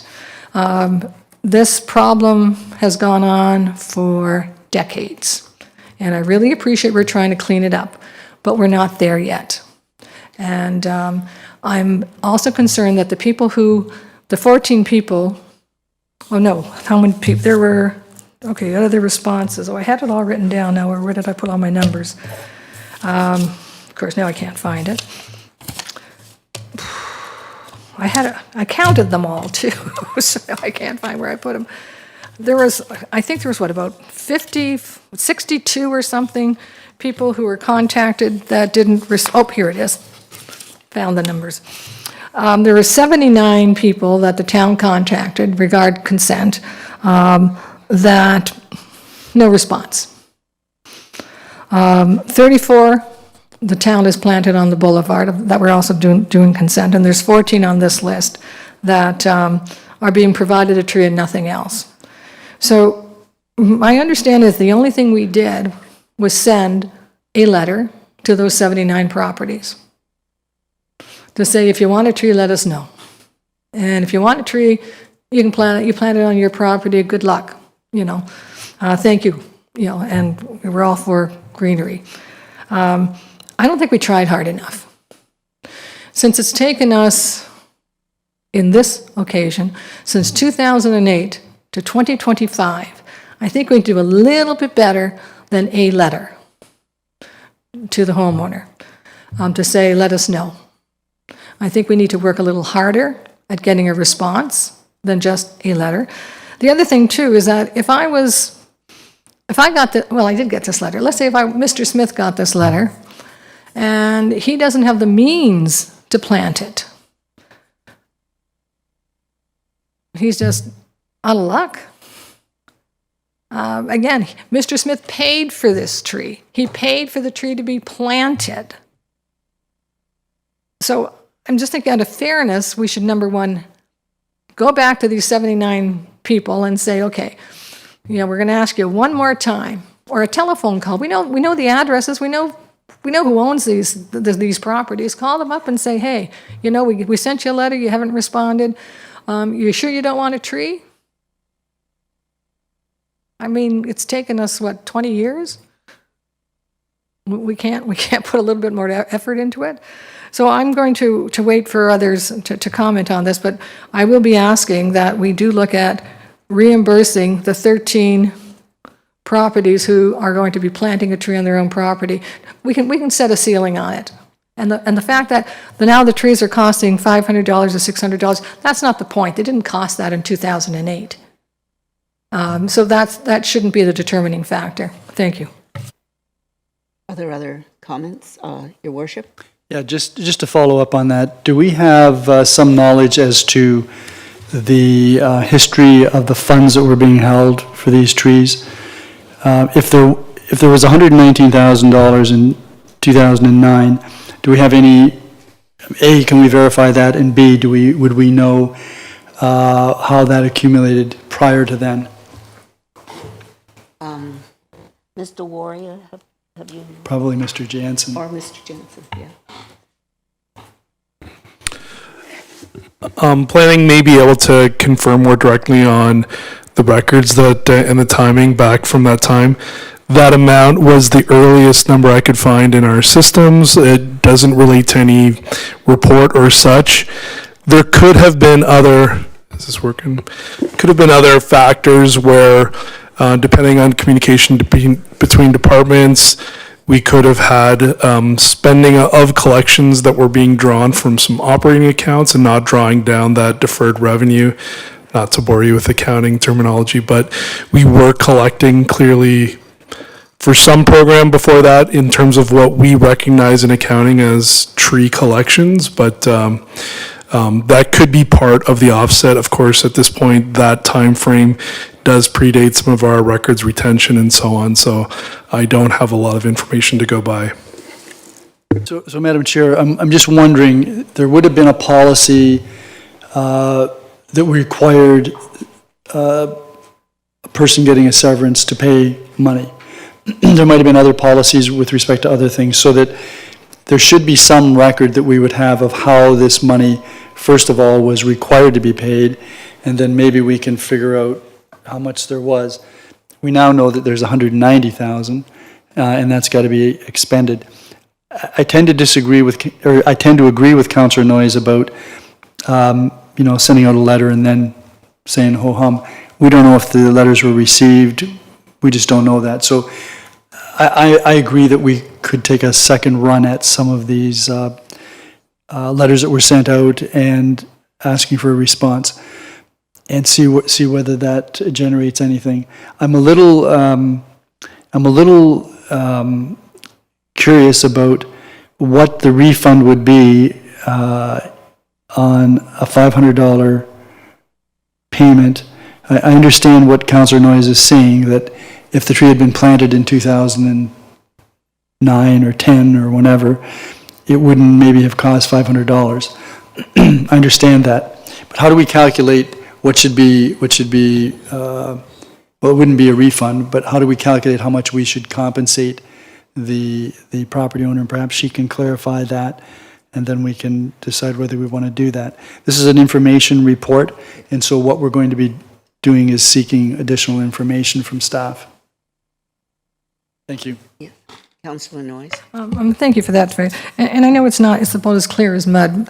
The way I'm looking at it is that we hear from staff it's going to cost us $1,000 if we hire a contractor to plant a tree. That's what we've been told. It's $1,000. So when you're looking at the prices, you're looking at anywhere from $489 to $602. And that includes the delivery charge and HST. So you have a window there. You have some money between, let's say, for the sake of argument, $650 to $1,000. You have a window there. And I'm not saying you give people $300 or however that, however that works. But I'm saying, because I know who's going to plant my tree, and they're going to, I had two estimates. One was $100 and one was $30. So we're not talking about, and one was a landscaper, and the other one used to be a landscaper. Yeah, I guess you can pick out which one is which. So we're not looking at I don't think the individuals would be looking at a huge amount. And we can set a ceiling on it. We can say, okay, $100, and you have to, up to $100, we'll reimburse for someone to plant a tree up to $100 with a receipt. It's not like, Brother Johnny or my grandson's going to plant it. Have a receipt that it be planted. Your Worship. Okay, so I have, if somebody's paid $1,000 and they're being told that the town can't plant the tree, that $1,000 included the cost of the tree, the cost of delivery of the tree, the cost of planting the tree, and the cost of watering and maintaining the tree. So I don't have a problem if it's $500 for the replacement tree, including the delivery. I don't have a problem in refunding the excess up to whatever the person paid. If it was $1,000 and it's a $500 cost, they should get the $500 back, because they're going to be the ones who are responsible. They're planting it, and they're the ones who are maintaining it. So I don't have a problem with that. The $500, to me, that's I'm not supportive of giving people money at this stage of the game. We are where we are. If that's Councillor Noyes' direction, I won't support that, but I would support a refund of any excess money for anybody, no matter how much they paid. If they paid $500 and they're getting a little tree and it's only worth $200, they should get a refund. That's my view. Councillor Noyes. Okay, now I'm somewhat confused because these are the trees that the town is delivering. Okay, so the town has purchased the tree. They purchased the red maple, they delivered it to Mr. Smith's house. Now, Mr. Smith has to plant that red maple. I'm saying the cost is incurred to Mr. Smith to plant it. So that it's just the cost to plant the tree, not to purchase the tree, but to plant the tree that I'm looking, that Mr. Smith should be reimbursed up to a certain ceiling. Now, I will say that all these trees, regardless of whether the town plants them or not, usually have a 2-year guarantee. If we're paying full price, it's a 2-year guarantee. I've bought enough trees, and I know enough trees over the years, that usually you have a 2-year, as long as you don't buy it on sale, and as long as it's not a damaged tree, usually it's reimbursed for $200, for 2 years. Councillor Noyes, I think you're basically saying the same thing as the mayor did. I thought he was talking about buying a tree. No. No, no, the mayor is, no, that there's, the trees are, that there's a reimbursement of the funding because there is a cost, there is the installation and then watering and mulching and everything else, but the tree is, say, $200, and anything above that is, so they can go away and get their own contractor using their refund. Is that, am I correct, Your Worship? Yeah, but I think the difference is that there won't be a refund except for the one property for the $500 deposits. But there are many people that have paid $1,000 that are in this list, Yeah. and they would get a refund. okay, so if I'm understanding you, for those people who've been waiting for 15 years to get their tree, and they only paid $500, they get nothing. The fact that they waited 15 years, and that the town has taken their money and invested it and got credit for it, then they don't get it. That's your position? That's my position. Okay, I think that terribly unfair. We'll put it on the floor and we'll vote on it. I wondered if other councillors have any comments. Okay, so I'm going to put as an amendment, I guess, at this point. Yeah, it's, this is an information report, so, yeah. Okay, I want to amend the report to include reimbursement for those people who are, okay, where the town is providing the tree but not providing the planting, that those individuals be reimbursed up to $100 to plant the tree upon receipt of money expended. Well, if I could understand it, I could vote on it. Okay.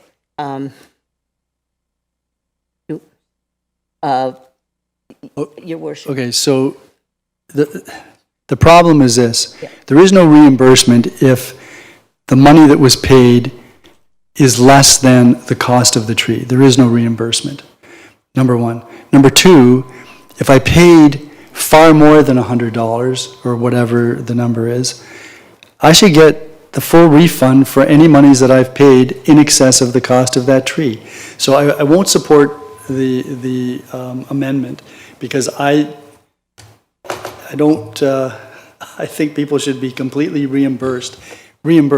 That is, money comes back to them that they've paid out. If there is no money to be reimbursed, there's no reimbursement. Okay. Councillor Dubanow, were you? No, okay. Okay, so, yes, Councillor Noyes. Okay, I think the definition of reimbursement has to be, my definition of reimbursement is that money that you've expended. I think the mayor's reimbursement is what money you've paid the town. I'm asking for reimbursement for the planting of the tree, not for the reimbursement of the tree. So again, and it doesn't make. Okay, I'm thinking that, so this is an information report.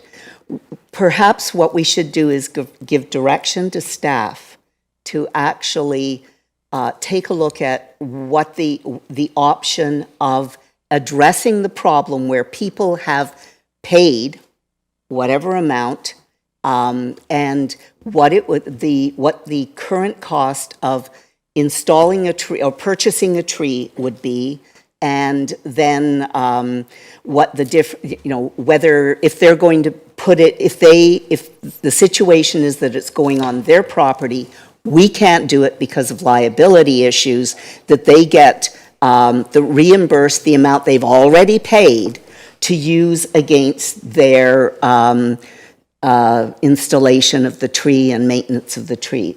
Is that what you're speaking about, Your Worship?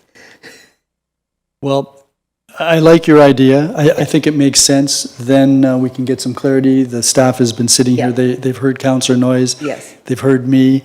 So I think we could give them some direction to provide us with some recommendations as to how we would deal with this. And then when it comes back, yes, if any of us don't agree with the recommendations, we can move at that point to be an amendment. So that would require Councillor Noyes to agree to withdraw at this point in time, or have someone move to defer it until staff can come back with some recommendations. Yeah, I'll withdraw it at this point. All right then. But I would add the issue that you raised that sort of got lost as well was the re-notification. Again, there may be either a phone call or, and I don't know whether I would have to defer to staff about whether this is permissible, but having a notice on our website and in the Fort Erie Observer that says we're doing this for outstanding properties. We're actually wanting to provide trees to those who in the past paid for, and we give, you can get a list of addresses I don't know whether that's permissible under FIPA, but whatever, MFIPA. Yes, Councillor Flagg. Just one question. Was the notice sent to the home or the homeowner? If I receive in the mail something that was sent to the homeowner from 10 years ago, it's going in the recycle pretty quick. Yeah. So that may be one of our issues as well, that it's going to Mrs. Smith at this address rather than the current homeowner, who may still be entitled to that tree. Thank you. So, yes, Councillor Noyes. I think that we do need to reach out again. I know you can't put down people's addresses, but I do think we have to reach out. We do know who's living at that address. So the consent application, I understand, is geared to a property. It's not necessarily geared to an individual, and the mayor can correct me if I'm wrong on that. So we know who's living at, whatever, avenue. So we can contact them, and I'm sure that because of the time that has passed, they may say, oh, thank you, I didn't know. But they may have no idea what that letter actually means. I know that I was sent a letter, and it had nothing, somebody else owns the property, but I was sent the letter. But anyway, that's I can clarify that. I'm going to talk to them. But, so I agree that they're going to be looking into it more. But the other thing, what are we going to do about the before 2008? The money that was accepted and promised, a tree was promised to be planted, et cetera, before 2008. I would like to know what the plan to capture that is going to be. So we can hopefully accept the information report, but give direction to staff to provide some information with respect to that, always assuming that there are records available that would make it that there would be a clearly accountable allocation of any funds, because I think that would be the piece that if the records have been, if there are no records remaining beyond a certain point, that may be difficult, but we ask that staff do the best they can to provide us with information and a plan. Yeah. And something totally on this topic, but nothing that we discussed already. I think part of the problem, I don't think anybody purposely took the money, put it in a tree bank. I don't think anybody did that on purpose and then forget about it. So, oh goody, we're not going to provide the tree, but look at all, we have $119,000, isn't that wonderful? I think the problem was with the process, that when you created a lot, when you did a consent application, or when you severed a piece of property, that's when the payment was received. And usually, I would think, most people may not be wanting to plant the tree at that point. They understand they have to pay for it, but they may not want to plant the tree at that point because they may have to, they don't know where the house is going to go. They don't know what the landscaping is going to go. So they don't know, but again, this tree is supposed to be on the boulevard anyway. And I don't think the town wants to plant a tree on the boulevard that's going to be torn down when they put the water and sewer in or the basement in. So I'm wondering if that process could be changed, not that you don't collect the money upon consent, but somehow, because we have these wonderful IT programs now, that somehow there's something upon occupancy, that when the house is actually, somebody's actually moving into the house, knocking on their door, not really, but, and saying, okay, we're going to plant a tree on the boulevard, or we can't plant the tree on the boulevard, but you're entitled to a tree. Here you go. But something that I know there's going to look at consent applications every 2 years, but when somebody doesn't want to, it doesn't make sense to plant the tree at that time, that there'd be some way that they can circle around and get it, so we're not here again in 15 years saying, well, I paid my fee in 2025 and I still don't have a tree. I think, and I think improvements to all of our systems are moving in that direction. So I think that would be, but that's something where, again, we can sort of have these key points. You've got all the points Director? Yes, Madam Chair, I got all the information and I'll speak with Mr. Jensen and about the actual money that was collected. It's my guess, and I'm just speculating at this point, that that money could have been of the subdivisions when we would collect the money as part of the subdivision, because consent, we have done our research, all the backlogs prior to 2008 was taken care of. And I'm just saying what the information we found, but we can definitely look back into it and get the information back to council. And if I can, just one more point, the way the condition is worded, it says that it has to be planted within the municipal road allowance. If it cannot be, then it will be planted somewhere else in the property. So that's the direction in our consent condition, but maybe if council wants to give a tree for the private property, then we may have to revise the condition as well. And if I can just respond to that. No, I have no problem with it being a boulevard tree. If the town can plant, I have no problem with that. But if you can't plant the tree in the boulevard, you plant it someplace else in the urban area. I understand all that. But I will tell you that I paid $375 in 2007, and I wasn't part of a development, and I'm sure I'm not the only one who paid. So we are missing a number of them. It was a severance, so you are missing some, and you got to find them. Call the question. Okay. Yes, so the information, with respect to the information report and taking note of the discussion and asking staff to come back with further information, can I get all those in favor of the recommendation? Opposed? That is carried. The final planning report is PBBS 60-2025, and this is the proposed climate change action plan. Do I have a mover? Your Worship, that report is now on the floor for discussion and comment. Councillor Dubanow.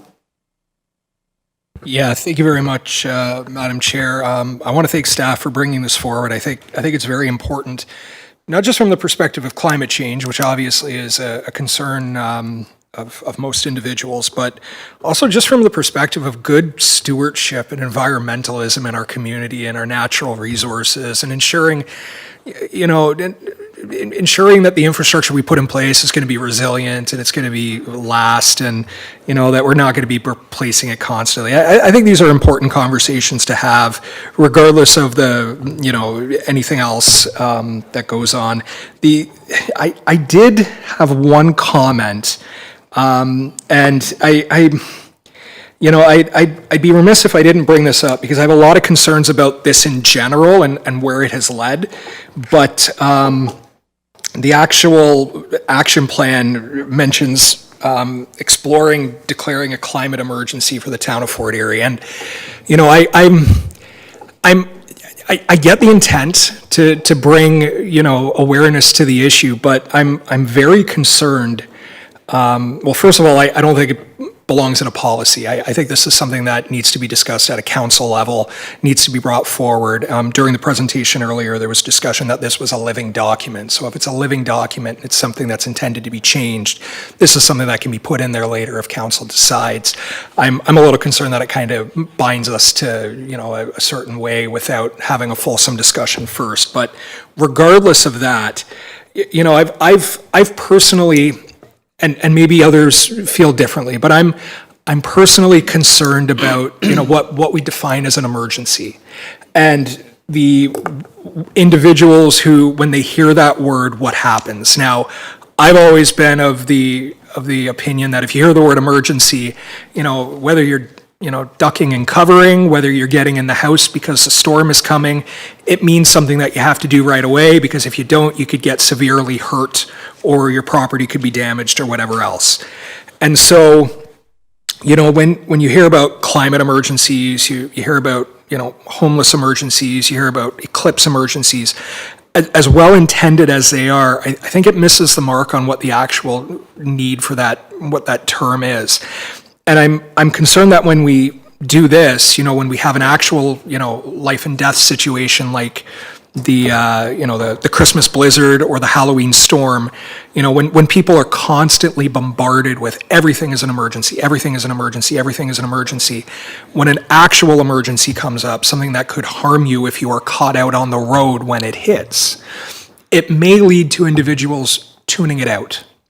And I know that there are a lot of good people, good, well-intentioned individuals out there who care about these issues, who want to make them the forefront of the discussion, and they do warrant discussion, absolutely. But I 650 other municipalities may have done it. I disagree with those 650 municipalities because I don't think that that's the appropriate way to go to bring awareness to this issue. So I'm not in favor of having that in there. If council wants to have a debate and a discussion on declaring that emergency, that's fine. I think it'll be a good debate, and we'll move forward with whatever that is. But I don't think any mention of this should be included in the policy until we've had that debate and we've made a decision on whether we want to do this. So I'll leave my comments otherwise aside. I may come back after, but I'd like to hear what everyone else thinks. Thank you, Madam Chair. Your worship. City wants to hear what I think, so I'll tell them. I think this is an excellent report. I know that a lot of work has been put into this, and I want to commend staff for all of the reports this evening. When we were talking about, I had a conversation earlier today with Ms. Dawaria and mentioned to her that community services should be involved in some of these goals because they engage with the public, and so there's, I think, something that can be added to the adaptation goals part of the report. I also gave her some grammar advice with respect to this, which I'm sure she'll pass on. I've got a couple of concerns. One has to do with the EVs. I know we're doing a pilot project. I've got real concerns about electric vehicles right now because we don't have the infrastructure in order to really go whole hog on that. The other problem, and I would have thought, and it's fascinated me that governments and large manufacturers have committed to EVs without the infrastructure, and I would have thought hybrids would have been something that they would have gone to while this transition has taken place, particularly since there's so much pushback from the oil and gas industry that they're not going to make it easy if they can avoid that. That was just an observation, and I think we should be alive to that. And also the fact that these technologies are changing. It could be hydrogen by the time we get around to that, so I think we need to keep our eye on that. I think the pages on the report on the plan itself should be numbered. To get to, and I think that there's some other things for shoreline resiliency that would include more than creation of healthy fish habitats. I think the number of claims for damage as a result of storms would be an example of another KPI. But to get to what Councillor Dubanow was referencing in terms of the climate emergency, this it does say in the table that we should explore declaring a climate emergency. The text of the report says the town of Fort Erie should join this effort, and I'm concerned about that because I'm not quite as strident as Councillor Dubanow on this, but this has gone through the region, and the region has, I believe, the region has declared a climate emergency. My big issue with that is that there's no understanding of what the cost would be if we were to declare a climate emergency. And what does it mean? Is it really an emergency? If it's an emergency, then we should be putting a lot of money into that. And the region has no idea of what it would cost. They've committed to some level of carbon whatever by a certain year with no understanding of what that could cost. So I'm concerned about that. I don't necessarily, I'm thinking that it's a little extreme, and so I would probably support having that removed from the climate action plan.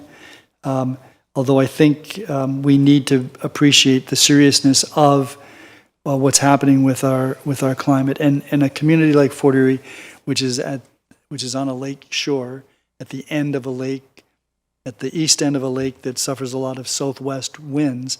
We should be fully aware of this. So I don't want to downplay that, and I don't want to take away from this report whatsoever, because by and large, I'm entirely in agreement with the comments and the work that's been done on this. But I would support having that portion removed if it comes forward. Councillor Lewis. Thank you, Madam Chair, and I won't rehash some of the concerns raised by Councillor Dubanow and the Mayor, but I do agree with the comments that have been made. One question I wanted to just ask is, obviously with this plan, then there's the action that goes with it, and I remember maybe about a year before the election and taking the seat here, I think the Mayor and I both had a conversation with the EAC chair at a community event, and she had made a suggestion to us, and that was, why when reports come before us for council, is there not a line item that talks about the climate impact? And maybe some reports that come, there is no impact to climate, but on the infrastructure side, I could see how that would certainly be a notable line item on many things, but also on the planning side too, with subdivisions and other things that come through the planning process. So I guess my question is, has there been any consideration to taking this one step further and actually adding an additional line item to our reports that just shows how this report relates to climate change, and does it have a negative, positive, or no impact on climate change? Madam Chair, Director, yes. that's a great idea. We could definitely do that. Okay, and I'm not taking credit for it because I've already said where it came from, but I thought it was a good idea at the time, and months have turned into years, but I think now's maybe the time to take that and put that into action. But those were my only comments. Councillor Flagg, you had? Yeah, just a quick question, maybe through you, Madam Chair, to Mr. Frost.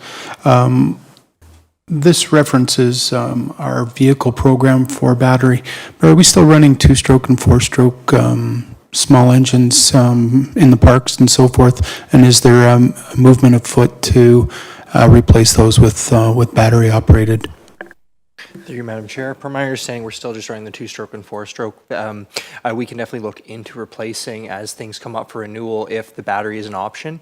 The problem when you start to run battery-powered handheld devices, small maintenance devices like the leaf blowers, the weed whackers, string trimmers, whatever you may, the run time of those is typically 30, 40, 60 minutes, and we'd have to be constantly having batteries charging, having places to charge them, swapping them out. So we'll look into it, but maybe a matter of efficiency in the work we do when people are using them for their 8-hour shifts at a time.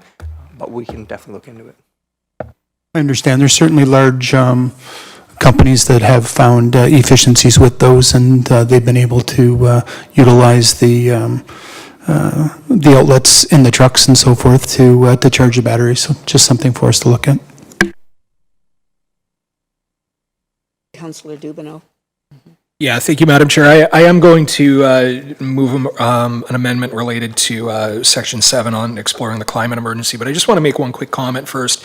Councillor Lewis raised a really good point about climate impact in the reports, and I remember, I think it was during my first term, we actually added accessibility for Ontarians with disabilities impacts to our reports, which I think was a really good idea at the time to see whether, exactly like Councillor Lewis said, whether it has a positive impact, negative impact, whether it has any impact at all, and I would be fully supportive of that because, you know, it's important to have that information. Same as the AODA impact, climate impact. I think that's a great idea. I'm glad to hear second time tonight.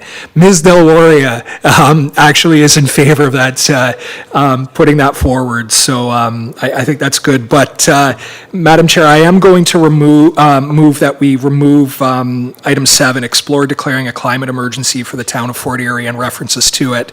And if I may speak to that very briefly, I think we should bring it forward to council and have a debate and a discussion about it. I just don't think it should be in here at this time until we have done that. And I've made my feelings clear, but I think it's something worthy of a debate and that discussion to see where we land. I just think if this is a living document, it's something we can add back later if we make that decision. So that's why I'm moving this. Are there any comments? Right then, I will call the question with respect to the amendment Councillor Dubanow just made. All those in favor?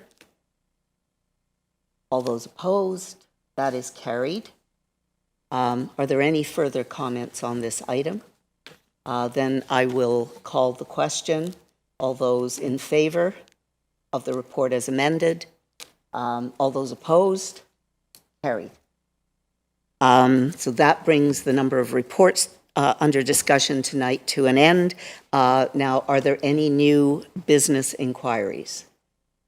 Councillor Lewis. Thank you, Madam Chair. I just have one question, and I just want to preface it with saying, you know, Crystal Beach has experienced tremendous growth, both in the business district as well as in the surrounding neighborhoods. And we've had the completion of the Crystal Beach Neighborhood Plan #1, the secondary plan, the design charrettes, the Bay Beach Master Plan, the cause study report. I mean, there's no doubt that Crystal Beach has been well studied. But I'm just wondering if the Director of Planning can maybe tell us what work's being done to look into establishing a CIP within the Crystal Beach area, and maybe what else is being done on the CIPs throughout town. Because in Crystal Beach, we do have a secondary neighborhood plan now, as well as a full-fledged BIA. And I hope Jonathan's listening, but it is my hope that this budget, we do look at putting in place a CIP for Crystal Beach. There's been a tremendous amount of work done. Phil Smith is someone who comes to mind, who the mayor and I have spoke quite a bit about the amount of work that he has done without a CIP. But I think we've reached the point personally where I think we're ready for it, but maybe the director can provide some clarity. Madam Chair, currently we are reviewing all the CIPs that the town currently has, and then once we have done that, completed that review, then we would be looking into adding more CIPs that is for Crystal Beach, but right now we are not there yet. We are reviewing it, but definitely we would be looking that in future. And just follow up, would we be looking at information coming back to council maybe in the fall with some options or where we're currently at? Madam Chair, we can definitely bring a report and provide an update what has been done with the current review, and then take guidance from council about the future ones. Perfect, thank you. Thank you. Is there any other new business? So we are now at the business status report. Are there any questions about the business status report? There being none, I declare that this meeting of the Planning Building and Bylaw Services Subcommittee is adjourned, and I turn the chair back to you, Your Worship. It was a long meeting. That takes us to Infrastructure Services, and Councillor Lewis, I presume that you can move this along? Yeah, we have a full agenda tonight under Infrastructure Services, which is now in session. We have no presentations or delegations. There are no reports on the agenda tonight. Are there any new business or inquiries from members? Your Worship. Yeah, Chair, I just had an inquiry with respect to how we're making out with the work at Erie Beach, Waverly Beach, the promenade. We'd given some guidelines and timelines with respect to that. Yep. And I think we've had some trees fall down most recently too. So Acting Director Frost. Through your chair. The design is underway with our consultant. They are working towards it.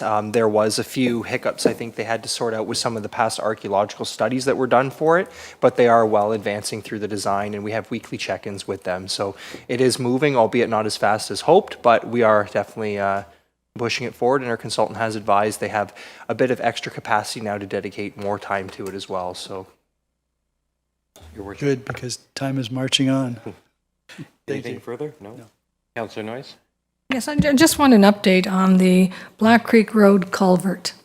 That was supposed to happen. It was kind of like red flagged, I think 4 or 5 years ago, that it had to be done soon. And we tried, and we had the wrong design, and it was going to go back to the design, and it's been crickets ever since. So I'm just wondering where that Black Creek Road culvert replacement is. Acting Director Frost? through you, Chair. From my understanding, this culvert was previously not identified as a navigable waterway, but it currently is. So our consultant had gone back to the drawing board to switch from their dual barrel culvert design back to a single culvert design. We have been pushing the consultant, albeit we haven't seen as much response as we'd hope. We have a bit of staffing resourcing issues just in terms of availability of staff as well to push it forward, but it is moving, albeit again slower than needed, but we will follow up with the consultant and say we need a push to get this one finished off. And you could provide an update to council on where that's at? An update can be provided, yes. Anything further, Councillor? Yeah, again, it's a safety issue. It's one of these things, 4 or 5 years ago, it was looking like, if we didn't replace it, the road was going to collapse in it. That seems to no longer be a concern. It's been 4 or 5 years. So I'm just wanting to make sure that we don't lose this. Thank you. Thank you. Any other questions or comments from council? Seeing none, the business status report is attached. Any questions or comments with that document? Oh, come on, somebody. Seeing none, I'll turn the chair back over to you, Your Worship. Get paid by the minute, or what's the deal? Thanks very much, Councillor Lewis. That takes us to Corporate and Community Services, Councillor Flagg. Thank you, Your Worship. Corporate and Community Services in session. We don't have any presentations or delegations tonight, but we do have one report on the agenda, CA 007 2025. Thank you, Your Worship. Any questions on that? Councillor Noyes. It's just about the land committee minutes that talks about zero Town Line Road? Zero Town Line Road. Yep. And the private pumping station and the encroachment. I know, my understanding, we're accepting this for information purposes only. We're not. There's a notation in the minutes that following the meeting, staff were advised that the encroachment agreement is no longer required as the owners are seeking an alternative method of water servicing approval. So we are just receiving this report for information. Okay, I don't think I got that yet. Okay, that's fine. Yep, it's in the actual minutes of the at the bottom of number 1 on page 2. Any other questions? Nope. Perfect. Seeing none. All those in favor? Carried. Anything under new business? Business status report? That will close this, Your Worship. Back to you. Thank you very much, Councillor Flagg, and that's how it's done. Okay, there's nothing to go into closed session about, nothing to go back into open session about. Scheduling of meetings.